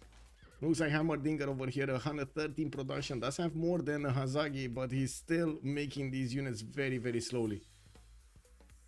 More units appearing on the defense of Beja. We do have Liege pushing in with the knights, with the spikemen against the knights, and I do see they do have the chance of actually taking down those units. While the trebuchets will require a few more damage points to do damage against those units, he can definitely take out Beja with no problem if he can get a unit next to it. And that's a big if, because Portugal is putting everything he can on these southwestern units. Now we do have also Great Bath coming up in Longchi. I do see more aqueducts from Jiaodong to get those extra housing points, and multiple muskets did get to appear in the city of Malinanco. We're waiting to see their destination. I would assume Chinese settler of Jerusalem will probably be the one city that he's gonna attack, but yeah, I guess we're going to need to wait. It looks like he's actually bypassing muskets and going towards line infantry. He's getting siege tactics next turn. Okay, well, water mills coming up in Raketet, industrial zones finally coming off from Memphis. Okay, 2, 4, 6, 8, 9 cities from Freritos, and yes, he does have 229 production. Not really double than Distoria, but definitely his science output is more than double. Not to mention his culture output. We do have him with a much stronger economy than Montezuma, and I gotta point out Montezuma is in drums of war. He is not gonna get to maintain his units that much with gold. He's gonna receive production and culture for his encampments. I don't think he has that many, but still it is a bit of a bonus. Only 2 of them got built. Yeah, 2 of them got built. Now we do have Tirits also 226 production on multiple trade routes running around with settlers and trying to get those new cities going. He did from Swenet put down Forbidden City, so he can get an extra wildcard policy slot to use. That is going to be extremely valuable. And I do notice he's getting those extra science points on the western side of his empire. He is going to need to do something about Nader's science on the east side. While Nader, of course, yes, he is in a Frinkuri Golden Age. Tirits is in a Penbrush Voice. Nader is pushing as much and as fast as possible towards the extra science, the higher science. Oh, Liege is asking for a break. Oof. Is it a break? In this mode, do you get TOA at construction? Yes, yes. If you refer to the unit, yes, you do get the construction. I don't think they actually changed the TOA at all, actually. Did they nerf the TOA? Oh, you mean choices of Golden, Dark Age. Oh, I see. We do have Golden, Dark Age, Golden, Dark Age, Golden. On Distoria, we got the Drums of War. Sandro Games went for Free Inquiry Golden Age, Liege, Free Inquiry Golden Age, Hazagi, of course, Dark Age, Firsos, Free Inquiry Golden Age, Tirits, Penbrush and Voice Golden Age, Pompey, Dark Age, and Heimerdinger, Penbrush and Voice Golden Age. Looks like there is a plus, so we're probably gonna have a pause.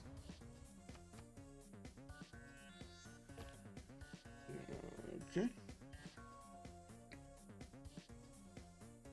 Libraries.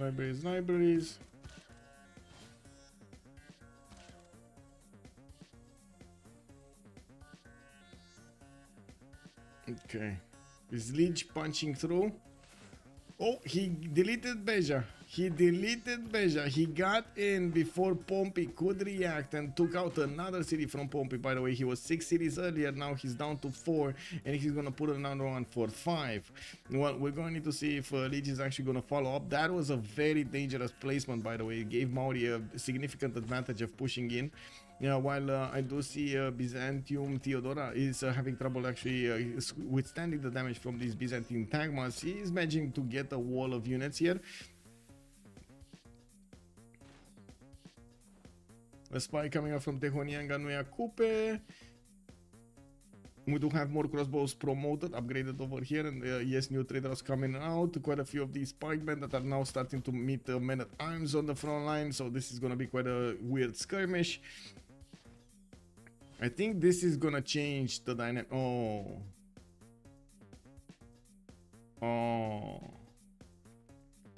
Guys, he discovered cartography. No. Man, this city is just, look at that, 15 turns to get a single caravel. Wow. I mean, I guess I know what he's doing. He's rushing as quickly as possible industrialization, and then you know, making up with the production that he's gonna have from the factories, coal power plants, and probably even those I'll say those shops in Handan. By the time he's gonna get to discover industrialization, he's gonna also get Merchant Republic, gonna put press gangs in, and could get the half cost cards for this. Anyway, it looks like we're gonna have a pause here, so I'm gonna put a timer for a pause. We got I'm gonna put it for 9 minutes so we get back earlier. With much pleasure, Spilke, much pleasure. Okay, let me put it up on the screen here. Where's the timer? Timer. Wait, I don't have the timer anymore? What?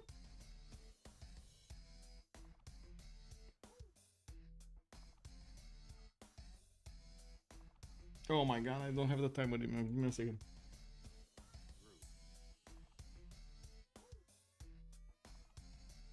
Oh, okay. There we go.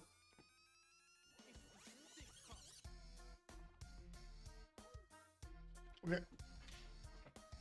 Well, be right back. Need to get some water into the eyes.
Okay. Oh, whoa. They actually start. Wow, wow, wow, wow. Wait, I need to take out the countdown. There we go. We got it back. We got back. We got back, boys. I just need to set my screen properly. There we go.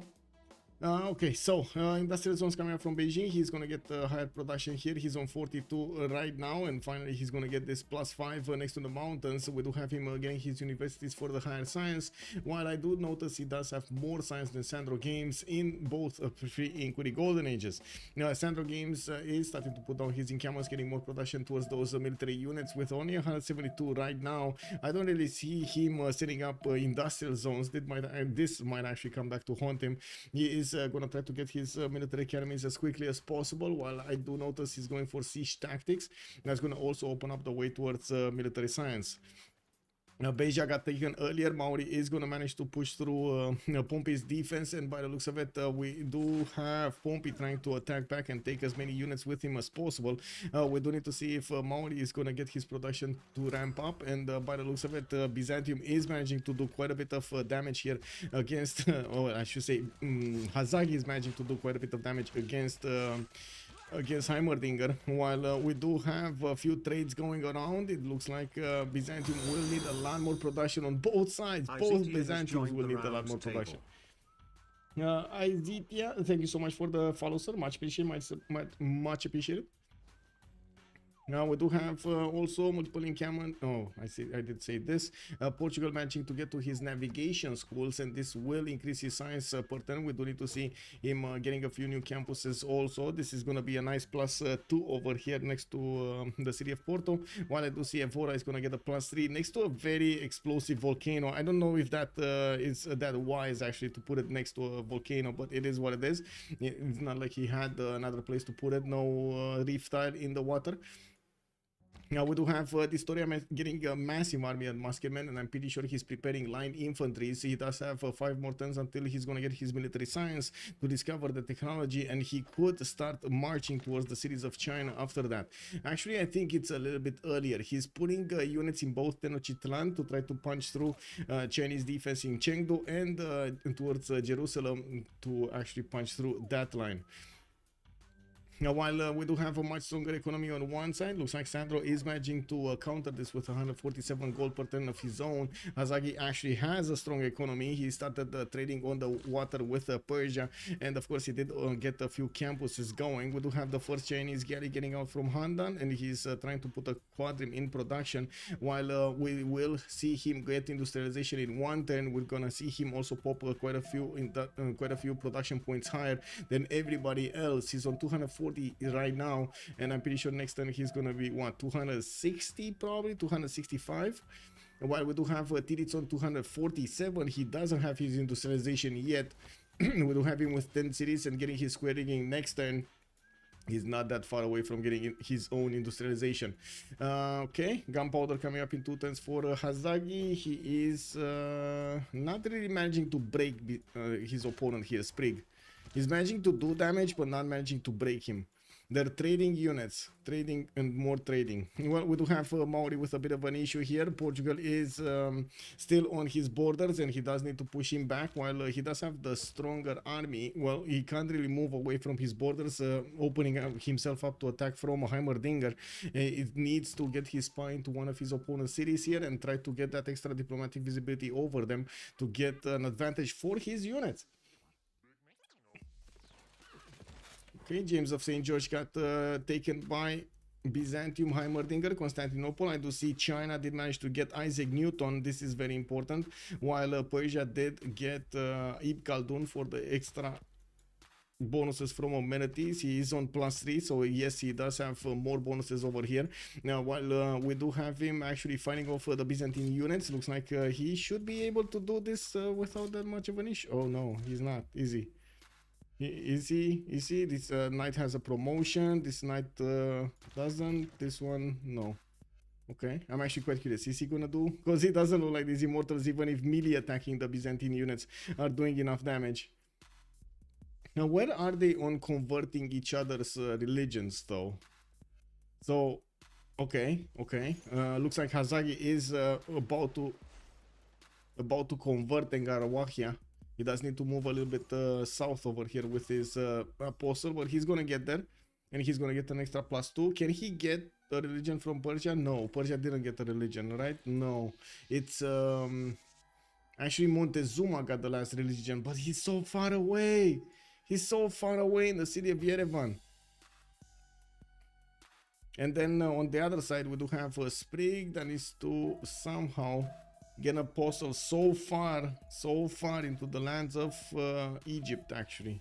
Here, and Egypt is probably not gonna like this at all. He only has one city there that's getting him quite a bit of faith per turn from those wonders. Well, anyway, we shouldn't be that far away from also switching the era towards Renaissance 1. We got 6 more turns until that, and of course we do see the more production capabilities coming up on the empires here. Actually, we do have two about to hit 300 production marks from Freritos de la Vega, while Ulyss is struggling to get 200. Sandro Games barely got to 200. He did not choose to go for industrial zones, and as you can see, he doesn't have a lot of population. He did have the 20, and I gotta point this out. I really want to point this out. He still has the 20% growth in his empire resolution from the World Congress, and he's not growing. He's not growing because of the lack of housing. That's the problem here. Now we do have multiple units starting to come out. I do notice he's also going to get military engineers and starting to create the pathways between his empire's cities. He did manage to take over the city of Fez in the north, and well, still actually keeping these Byzantine units at bay in the east. It looks like Torres del Paine settle did get to sneak in underneath our noses. We do have Torres del Paine to the northeast of Edessa, and that is Theodoran city, Byzantium Theodora. Line infantry upgrades from Distoria. They did manage to give him enough gold, and he definitely has more than enough gold to upgrade everything here. 1,574 points of military strength, and keeps going higher, and with another what 6-7 more muskets that need to be upgraded. They know this army needs to be somewhere, they do not know where it is yet. Does he have a spy? And where is it? No, I don't see a spy. He probably sees the cities of China, doesn't he? Yeah, or at least some of the cities of China. Okay, when is he getting a spy? He was building intelligence agency. This was in the plan, but you see it got stopped by the World Congress. Oh my God, they stopped the building and it's raining through, guys. Oops.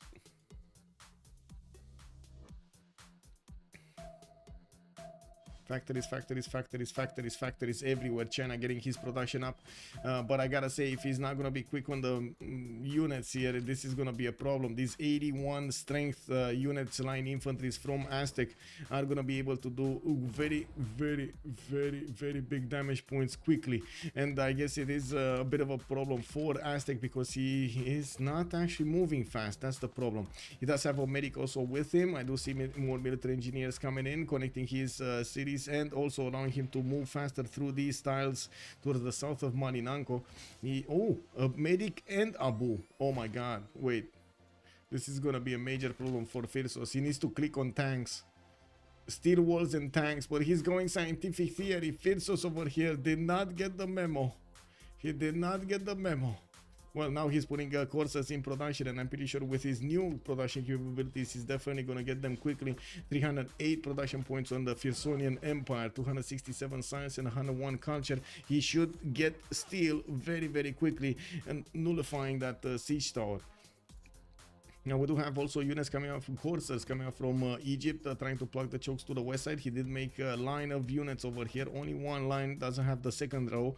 While he is putting as many campuses as possible, he is in a Russian voice golden age, so that science is his 171 and 114 culture.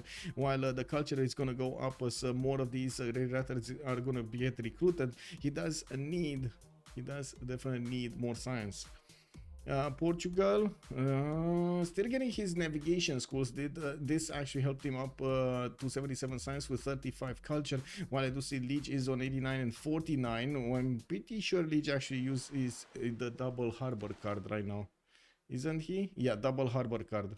This is why he's actually getting those extra science points. Isn't he in free inquiry? Yeah, he's in a free inquiry golden age. So that science is gonna go down to like 20.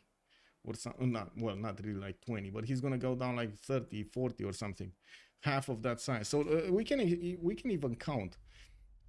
It's 4 here with another 10 here, so 14. This is 8, 22. Capiti is 6, that's 28, and this one is 6, that's 34, and this one is another 6. Wait, that was 44, that's 50. Wait, is it 34 or 40? Oh my God, I lost count at some point. 34 or 45? I think it's 34 actually. So that's 40. 40 points of science are gonna be shaved off from Maori. That's half of his science. Wow. Yeah, it is what it is. Well, let's see what do we have over here. Okay, Aztec, going. Okay, Aztec is moving towards China very quickly, and yes, he's gonna meet Corsairs, and probably he's gonna meet Cavs on the front line. We do have Freritos getting flight in. Oh my God, he keeps on getting flight instead of steel. Uh-oh.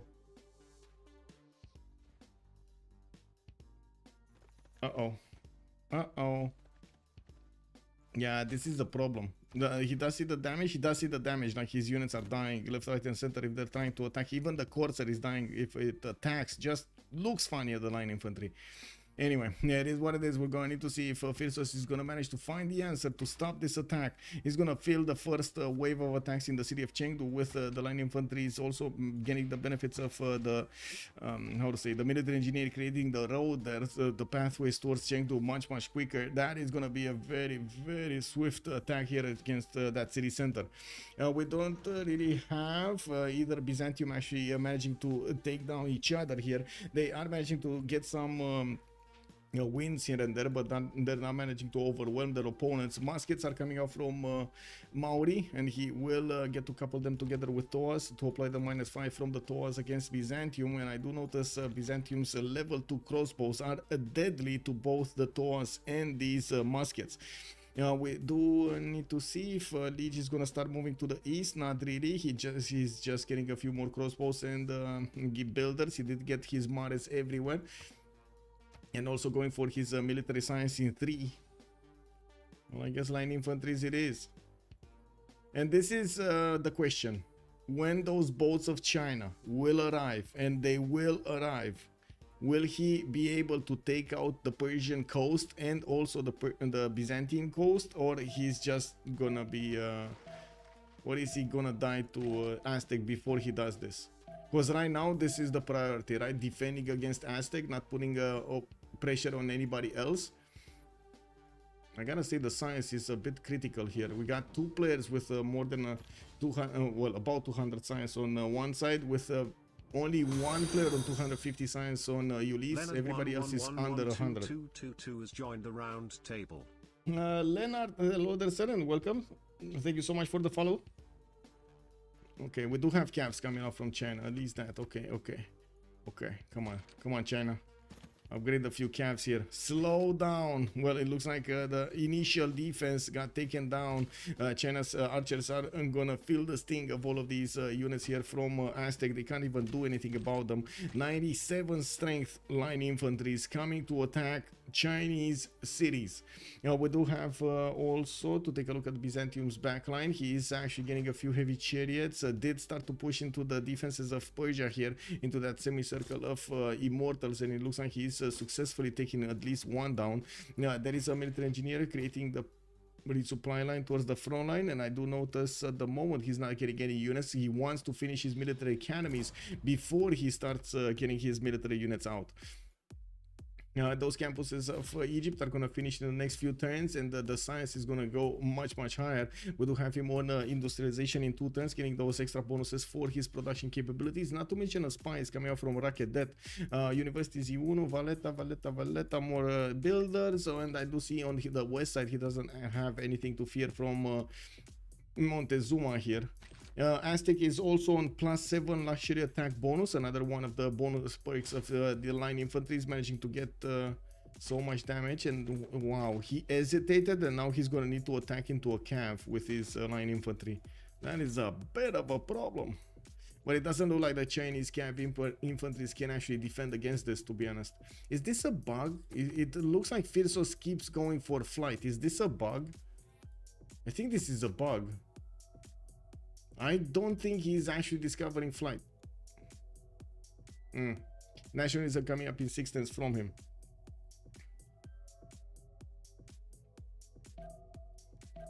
Okay. I'm actually a bit surprised. I guess they were asking him a lot of gold, so he needed to get the gold first. Sandro Games here is managing to upkeep most of his allies. Not to mention he did manage to get so much gold for the line infantries to show up. Yeah, looks like this cav is dead anyway. It's gonna get 2 shot. Wait, did it even matter that that unit... Oh my god, it didn't even matter that it promoted. It still died in 2 shots. A little bit more damage on the line infantry, but still it died in 2 shots. Whoa. Anyway, walls in Jerusalem, I do notice... Okay, Freritos is going steam power right now. Oh my god, he wants advanced flight. Okay, this will be an issue. I don't think he knows how much extra damage, how much luxury attack damage these line infantries have. The extra +7. Welcome back, Victor. Welcome. I just watched the start to get an idea of the starting tone. Yeah, war. That's the starting tone. We had war everywhere. Maori got 4-0 settled by both Byzantium to the north and Portugal to the northeast. We did have Byzantiums fighting each other from the beginning of the game. Looks like also in the north, Byzantium is fighting Persia. We got Montezuma taking a city from Portugal, and then now pushing actually into China. Like it's war everywhere. Whoa. We do need to see how Egypt is gonna get up, and of course if this is gonna happen, if China's gonna manage to get a fleet out from Handan. We do have him with Squadrons coming out next turn, and he does have Maori unit, a galley next to him, watching over those shores to see what kind of units are coming around. Looks like Maori has this vision also on the east. I like the description of Tony, is just war everywhere. Yeah, I mean, what is the special unit of Heimerdinger?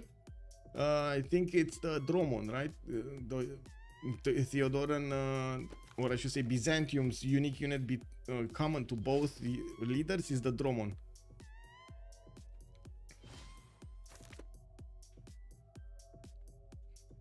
Okay, we got heavy chariots coming up from Nicomedia, morning camel driving project, so he can get a general for this era, and I'm pretty sure he wants to get for the next eras also.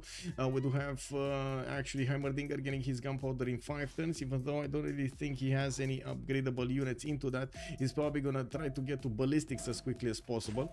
More trades going on every time this river is getting crossed. It looks like the units crossing it die or are very close to dying. This river just doesn't really have a good karma. I see. No feng shui, no feng shui. That's the problem. No feng shui. Okay, we do have Aztec pushing in. Looks like multiple caps coming out from the Chinese series. Did manage to plug the choke here, and yes, Aztec will have a bit of a problem attacking directly into that city center. He needs a full strength unit to actually start attacking into the calves of his opponent, and we're going to need to see if next turn or this turn he's actually going to switch with a full strength unit. Those two archers have been taken down. Aztec is putting down with these military engineers roads everywhere, so he can actually reposition his units as quickly as possible, and will start his attack run next turn. He can't hit a unit from 3 sides, even though that would definitely break the defense here. We do need to see him breaking the defense without that ability, and I'm pretty sure it's possible. It's just a matter of last moving, first moving here. Okay, more knights coming up also from Heimerdinger, while we did have a spy from the other Byzantium, from Hazaki, going into the city of Antioch. Looks like he is also spying the city of Cherson. He's not able to spy Maori at the same time though. Yeah, he's not able to do the damage against Maori. I guess he does have crusade against Maori, so that still counts for something, but he needs to actually be in the borders of Maori to have that crusade activated. And I gotta say, 1200 military of Liege, well, can turn deadly if he does manage to get the science for them. Unfortunately, it doesn't look like he's gonna have that many more science points acquired in his empire. He didn't really put that many of those campuses down. He went for the Mares, and now he's trying to get at least 1 campus. Okay, at least 1 campus is something.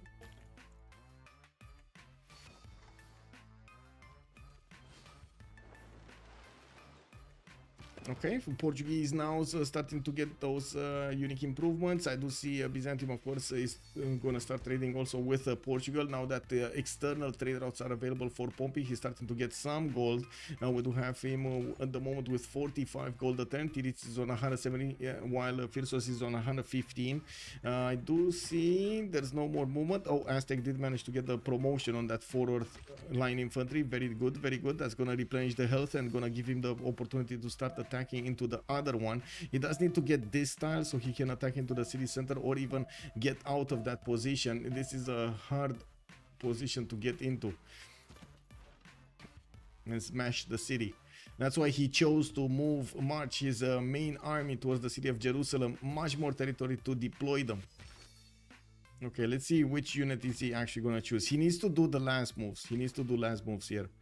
Like last move attack, first move attack against Firso, so he doesn't get the opportunity to replenish the front line with a full strength unit. Oh, never mind. Never mind, never mind. Looks like he can two-shot the units.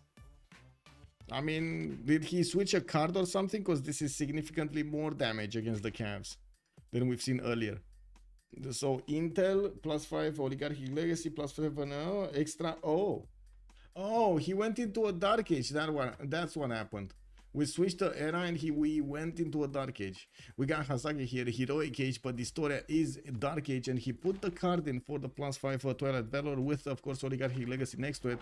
He is gonna start smashing through the defenses of China very, very quickly. And Filsos is still going for his steam power.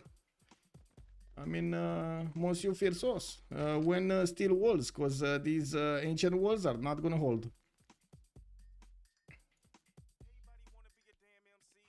How to win as Aztec, go planes. How to beat Aztec, get planes first. Oh, a lot faster. Yes, a lot faster than his opponent.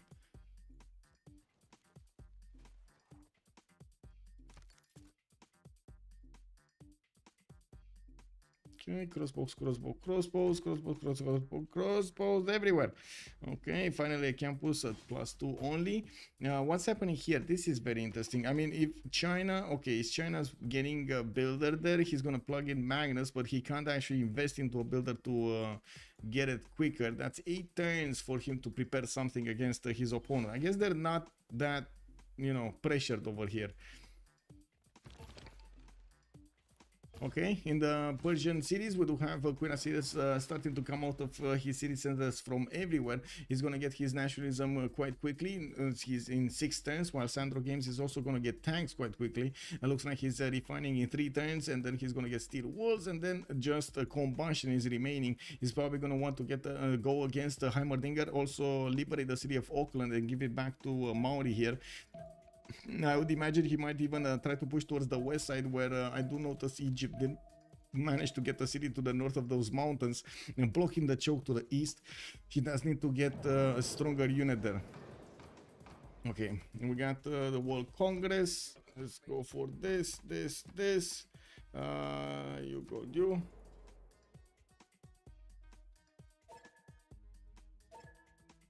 Okay. Does the health scientist work even with a card or not? What do you mean with a card? Which card are you referring to? Oh, wait, you're referring to Twilight Valor? You're referring to with Twilight Valor? It should work, yes, it should work, because that's extra heal.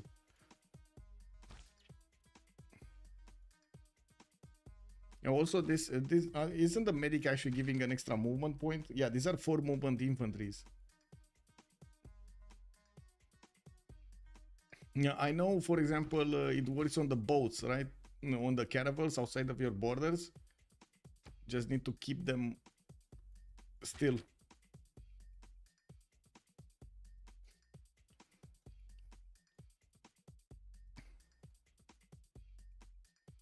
Okay, more settlers also coming around from this area. He wants to expand towards the west. He doesn't actually get any attack against Portugal here. He's leaving Portugal to Maori. While I do notice line infantry are starting to come out from Maori cities. Looks like Byzantium is starting to get out-teched here. Heimerdinger is metal casting in 2 turns, while he doesn't have the ability to improve these knights into cuirassiers. That is going to be a bit of an issue for him in the next few turns, while these muskets and line infantries are going to start getting into his borders here and starting to delete his pre-builds. That's going to be also a lot of gold for him to catch back up. We do have him still on 1269 military strength here. Right?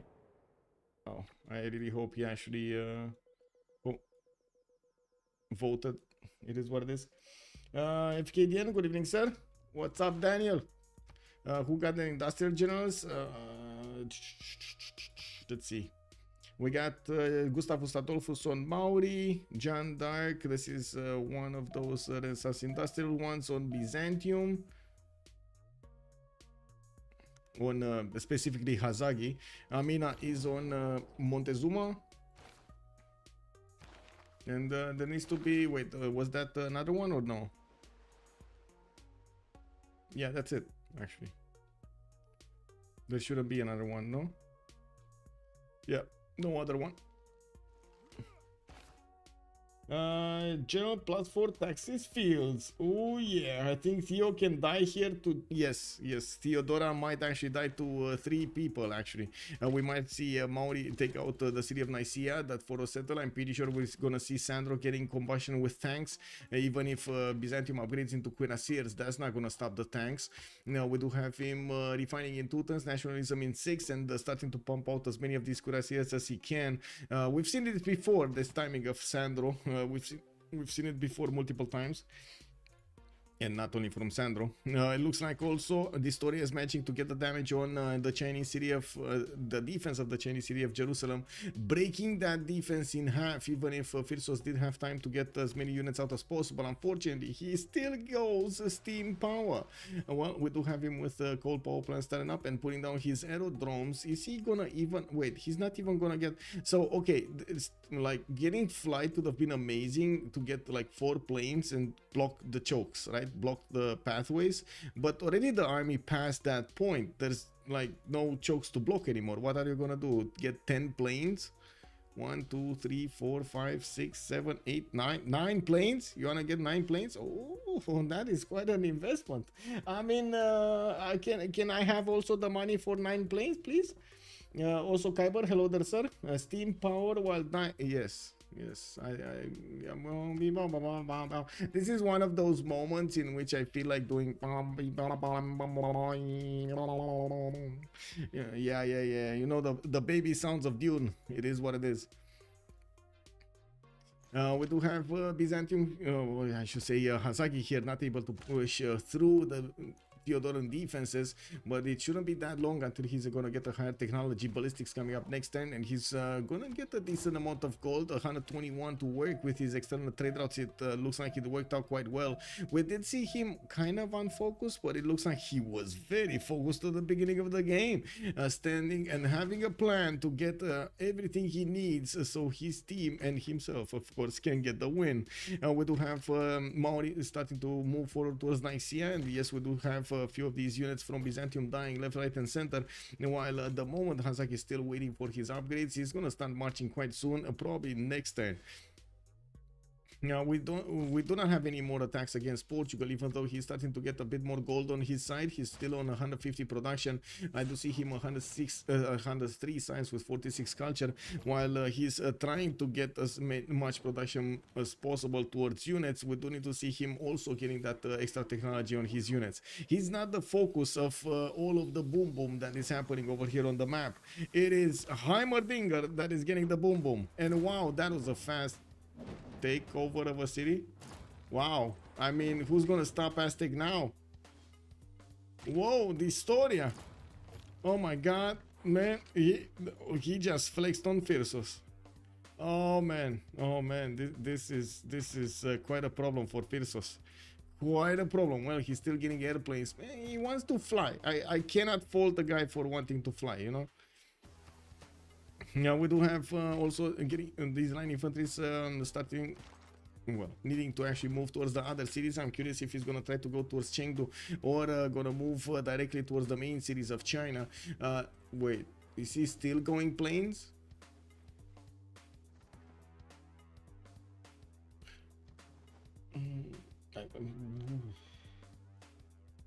China has doubled the science and culture and tripled the production and still losing the. I mean, yeah, he's going advanced flight, isn't he? Cause no oil. I mean, he does have oil, but he doesn't know about it. Okay. Zora 399 has joined the round table.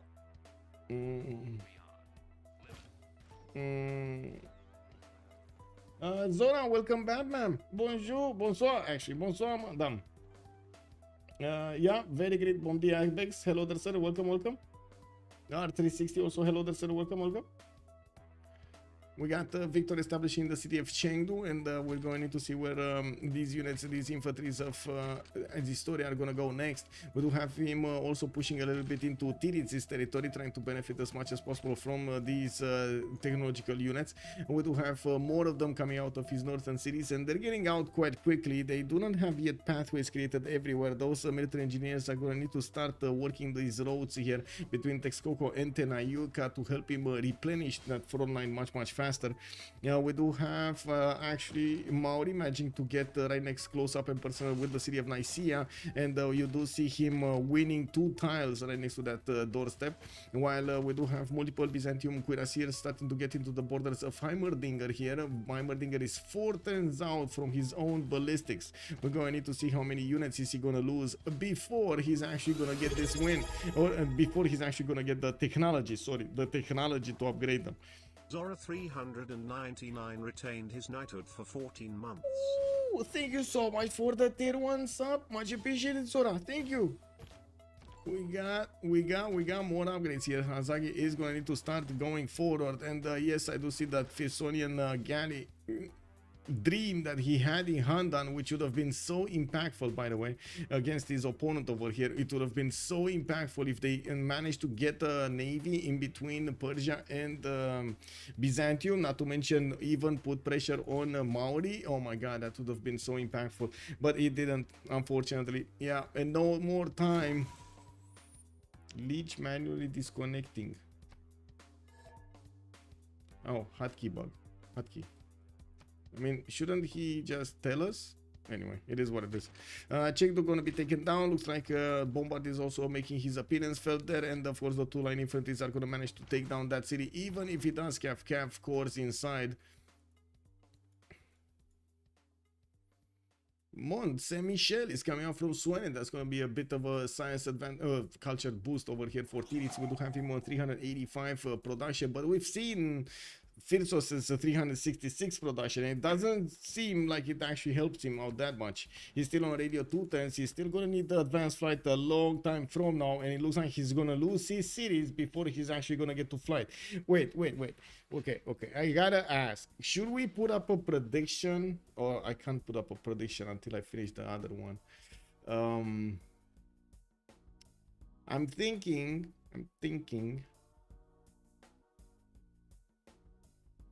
Is he gonna get a single plane out? Because this is a snowball effect. You lose cities, you lose science. You lose science, you lose time for technology. You need 2 more techs to get advanced flight. And you have a lot of units just running around your territory over there. That's a lot of units. Is he? Come on, yes or no answer. Yes or no answer. Is he gonna get a single plane out before they're actually gonna CC this? Is there a way for them to come back into this? Horizon 404 is saying no. Okay. Well, good evening, sir, by the way.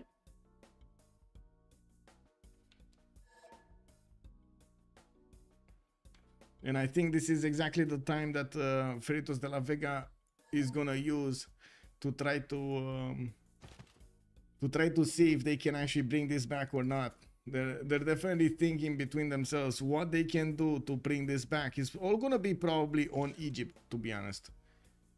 Like, this is all on Egypt. He's gonna be between 2 opponents, 2 strong ones, Persia and Montezuma on the west side. We're going to need to see if he's gonna be strong enough to take on both.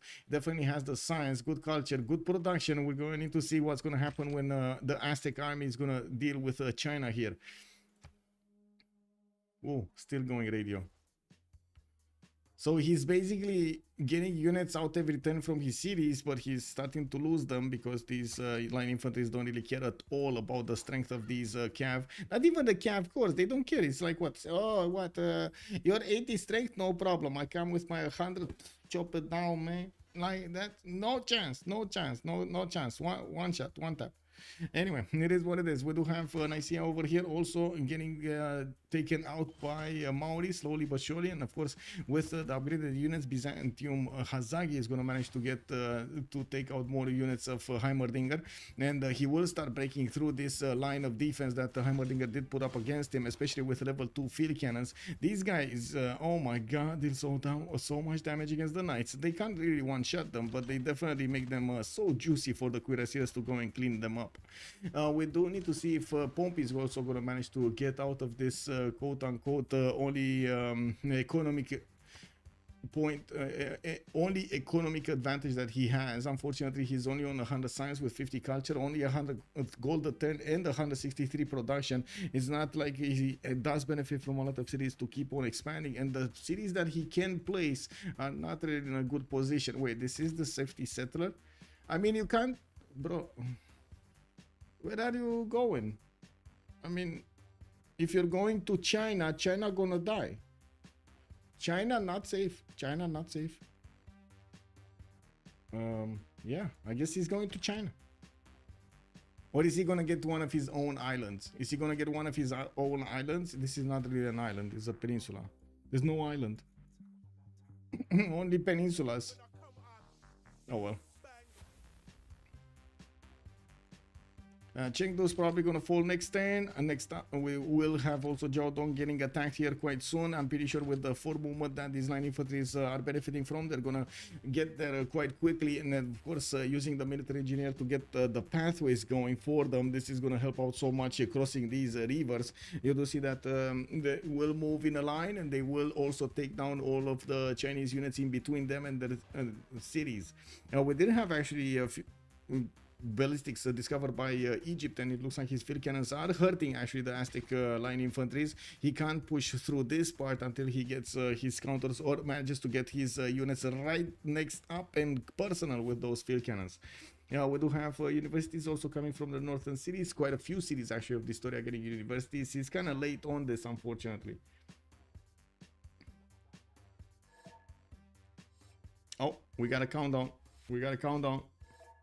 Who did manage to get what in the cities? So a lot of them did die, right? We do have Singapore, not really taken or interested by anybody.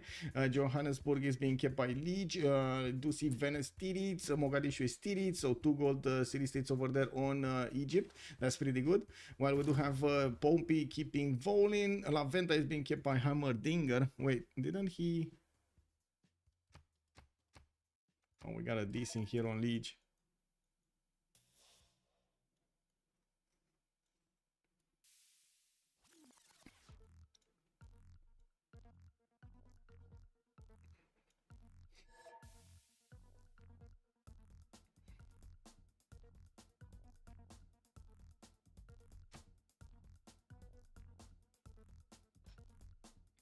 When he sees China getting aluminium, he will be so happy.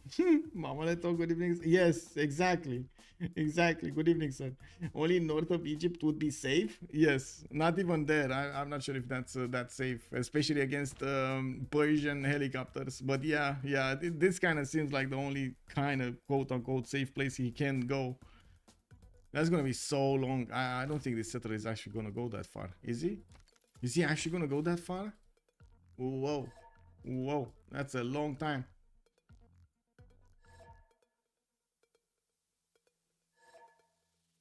What next? Oh, relobby next turn. Okay.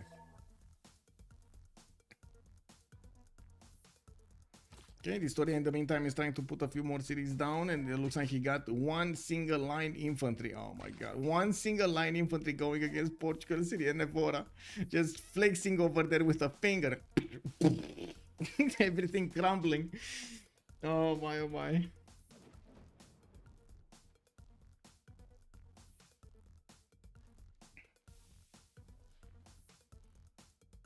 Okay, multiple caps coming around from China. He's gonna take down, he's gonna lose Chengdu actually. It is what it is. I don't think he can actually stop it. Did he? Oh, can he? Can he? He should be able to attack. No, oh no, he lost the 1 movement. Kick W. Anyway, it is what it is. I was thinking he's actually gonna get this style, but it looks like he lost it to Firsos. Anyway, now we do need to see him starting to move his units towards Jiaodong, and yes, we do see China is calling up every one of his units. Unfortunately, they don't seem to be stronger than the previous ones, and to be honest, I think he should just keep them as they are. They're not getting one shot, and they do basically the same thing: soak up damage and delay Aztec. They can't really do anything about Aztec. Well, we do have Maori now with 3 tiles next to the city of Nicaea, and the walls are going out quite quickly, especially with the bombard shooting against that city center.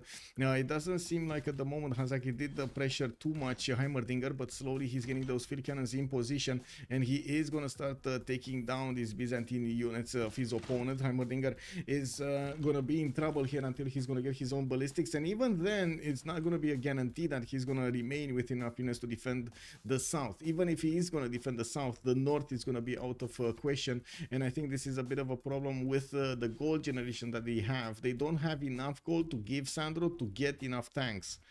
Well, at least not now. They're not making that much gold, especially with Distoria losing 77. Looks like the new era doesn't actually bring new riches. Maybe he can actually get a few of these Chinese mines. But until he actually gets to Jiaodong, that's not really gonna happen, is it? Well, next turn, next few turns. Lord Bowser, wait. I had a long time question. I still don't understand pocket CS. Like if you choose it, opponent can see why. Yes, because you see the CS that you are at war with. The second you choose a city state, the city state basically has the same diplomatic status as you. So if you're at war with somebody, it will be at war with somebody. If you're at peace with somebody, it will be at peace with somebody. Yeah, so basically a pocket CS is to keep it as much as possible without choosing it, without allowing your opponent to discover it. Now, what is the Congress resolution? Cleopatra International Trade Routes -4, Faith purchasing 100%, and then Leadership gaining 2 Diplo victory points. And we gotta disconnect here for the relobby.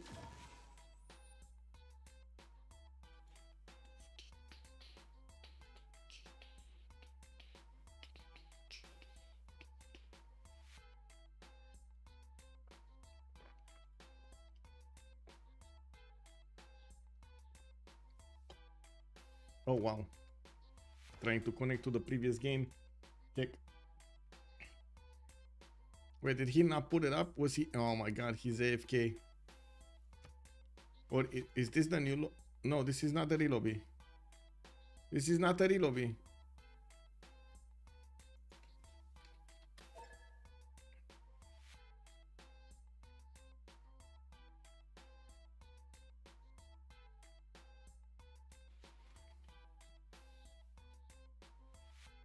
Hashtag fake lobby.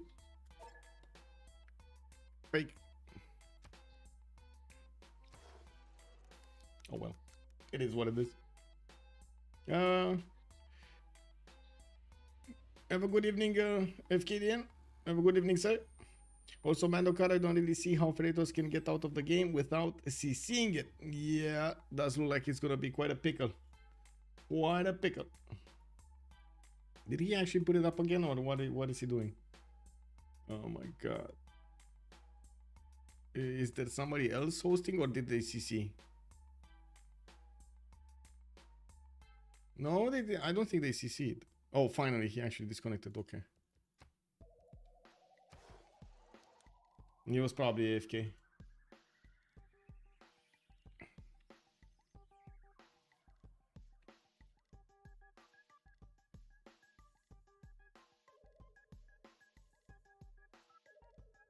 It will be the first time that Freritos de la Vega manages to pull back a game like this, but I gotta say this looks very grim, very grim, very grim, especially with the secret weapons tank cores that are coming up soon.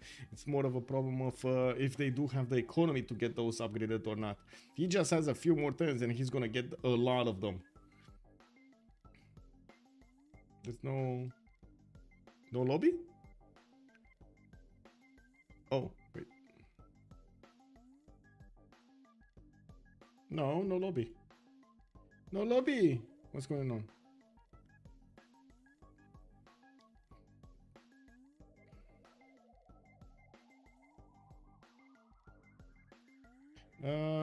Will your team ever let you choose one if you need golden? That's a tough question. That's a tough question. Byzantium and China look pretty much done, and Portugal is no help to the game. Well, he's getting some gold. That is some help, and he did pressure Maori to keep him over there. But yeah, I guess the moment he's not actually managing to get that much of a impact on the game. Also, Barcelona, hello there, sir. In my streaming career, have you ever seen a harbor bot with Reina 4? No, I have not. With Reina 4, like the ability to buy harbors directly, no, I have not. Or I don't know, maybe it happened, but to be honest, it's hard to see because you just see it appear, and if I look like at 7 other people at the same time, it's hard for me to see exactly when that actually gets put down or built, and it could be I could mistake a buy for just a build.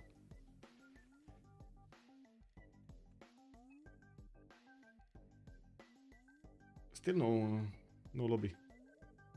Whoa, what's going on? Okay, they're going. Wait,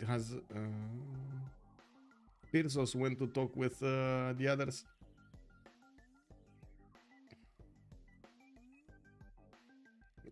Okay. Oh no, sorry, Hazaki went to talk to the others. They're moving. They're all moving. What's going on? I'm watching their voice channels, by the way. Give me a second.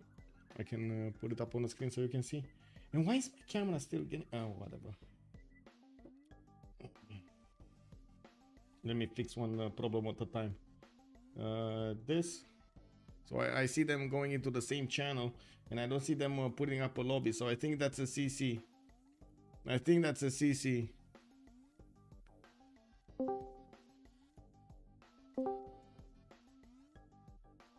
Je sais que c'était en train de se passer bien, mais on avait l'impression que vous aviez toujours un shot, hein, en mode c'est équilibré, et il y a toujours un genre de 50-50 quoi.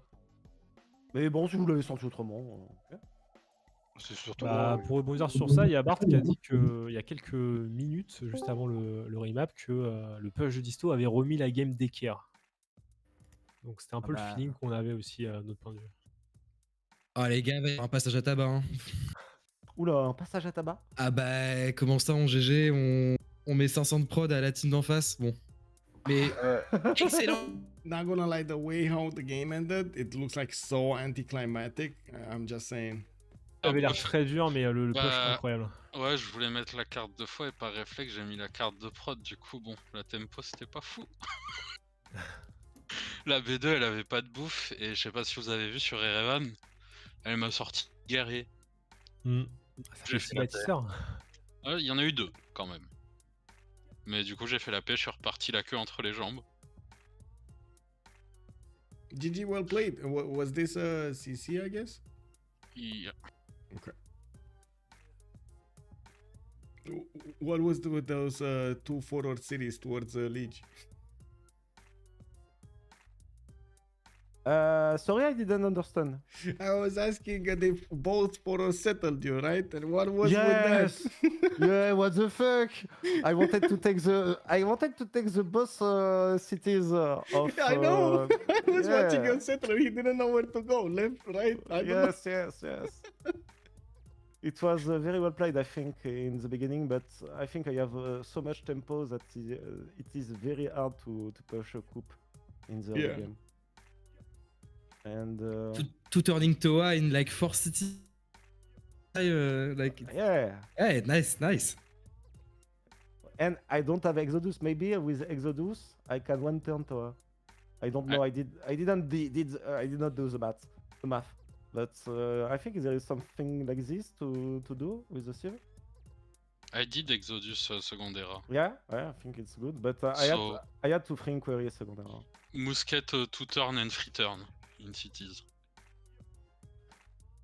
Yeah, I don't know with if Aztec bonus. I don't know if the map was good for us. But No?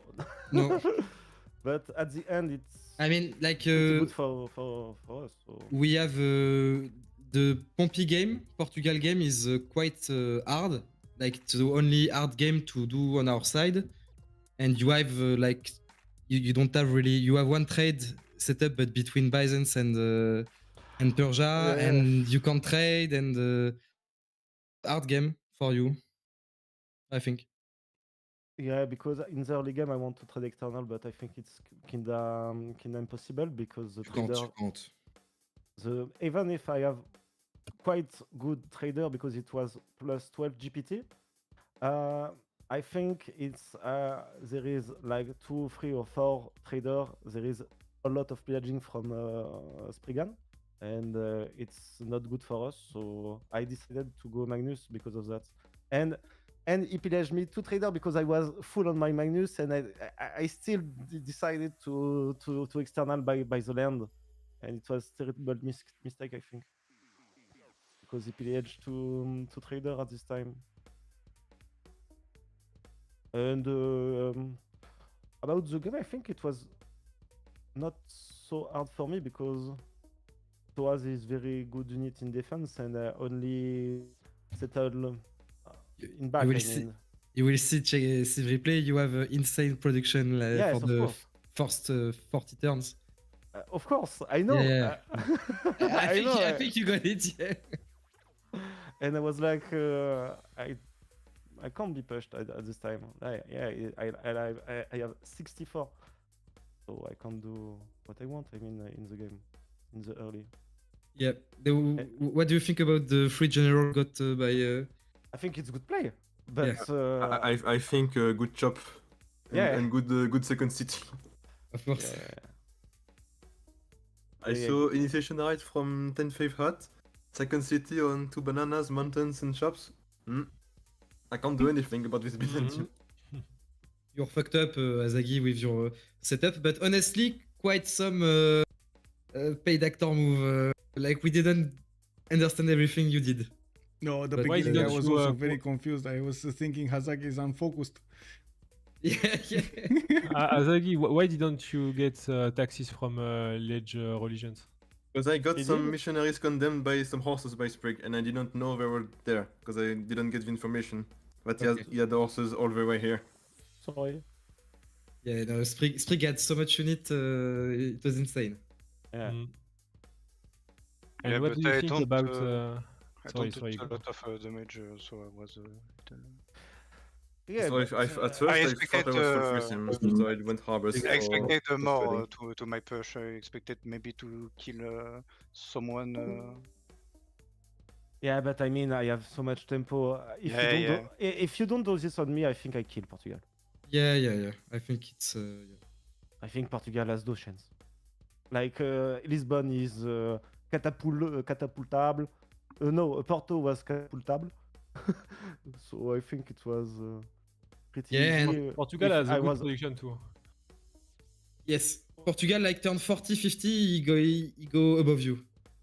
Maybe only turn 50, but it's Portugal. You have a lot of internal trader. For internal, yeah. But like when the 4 Corsair from Disto come, he can't. Pompey can do nothing to def Nalanda, and that's one of the turning point of the game. For Congress, yeah. Yeah. Spriggan, how do you feel about your volcano on capital? Rage little on this because I lose on population on Moshka and I go work ethic. It's really bad for my. He explosed like 6 times in the game and kill 6 or 8 population in total. Did you not think of denying me coral? If If you do, I have no culture. I don't think we're gonna talk about this. I tried. Did it ask for why I take work ethic and Yes. said, because I don't have production on my B3. I want to produce all my units really fast, so I take work ethic. It's even debatable that you take Crusade over Defender of Faith in your setup, but I think Crusade is right for him actually. I have to admit something, guys. yeah. I didn't say it, but I buy the medic. Ah, okay, we saw it. Oh. I chop one and I buyed one because I made only two pre-build of medic and it wasn't enough. I was thinking I had 3, but I had only 2, so I was like, if I have this medic, I think I can kill. So let's try because the game was already going so hard. So I think it was a gamble to take. Distoria, do you know the existence of the +1 faith card? Yes, I said I misclick. I put +1 production by reflex, you know. Because you have really big Congress Congress, of the hunt, yeah. and you go builder first, you steal a builder, it was so cool for you. I totally agree. In my mind, I was going to put the face card, but you know, playing with reflex, I put the +1 prod and I was like, oh shit, here we go again. And yeah. Goodbye. Bye. Bye. Bye-bye. The building in Sandros Plaza. Tron, yes, we all go for Tron. Very nice. Yeah, I think we actually have 4 volatiles. Yes. Actually. yes.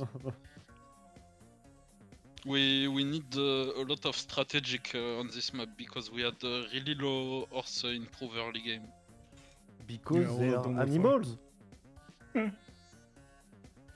But yeah, Warlord, if you don't go on the general building where you go ancestral into night. Fort City. Good night. I think a Warlord is always better than Audience. Ok. Well, Evan, GG, he's well back played. in. Great Come on. attack there, Historia. Bye bye. Thank you. Bye bye. Have a good evening. Bye.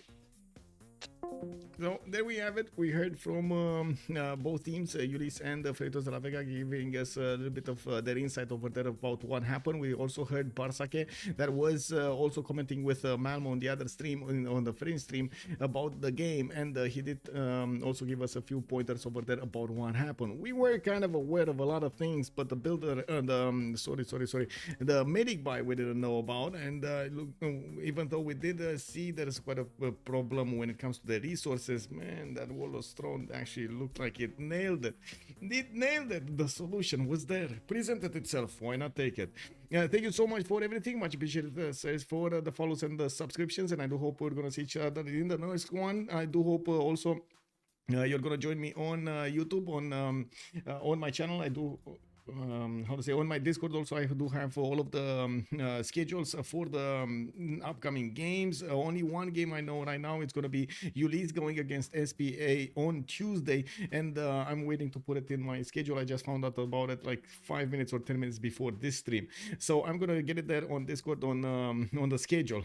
Also, if you're coming up from YouTube, thank you so much for joining. I hope you're going to leave a like and a subscribe over there down below. Also with a comment if you do like anything, or you are questioning anything from the game, or you have any kind of suggestion for the stream, please feel free to use the comment section and tell me all about it. I do hope we're also going to see each other in the next streams. After the game, I am working on getting the VOD up on YouTube with all of the chapters and the details of the game, with the civilizations of the players, and also getting the GIF. That is a channel that I keep maintaining on my Discord about how to call it over here, about the replays of each game. You're actually gonna have the history of the game showing up over here with, of course, a link to the VOD. Thank you so much for everything. Let me know about it all in the comment section, and let's see each other next time. Bye bye.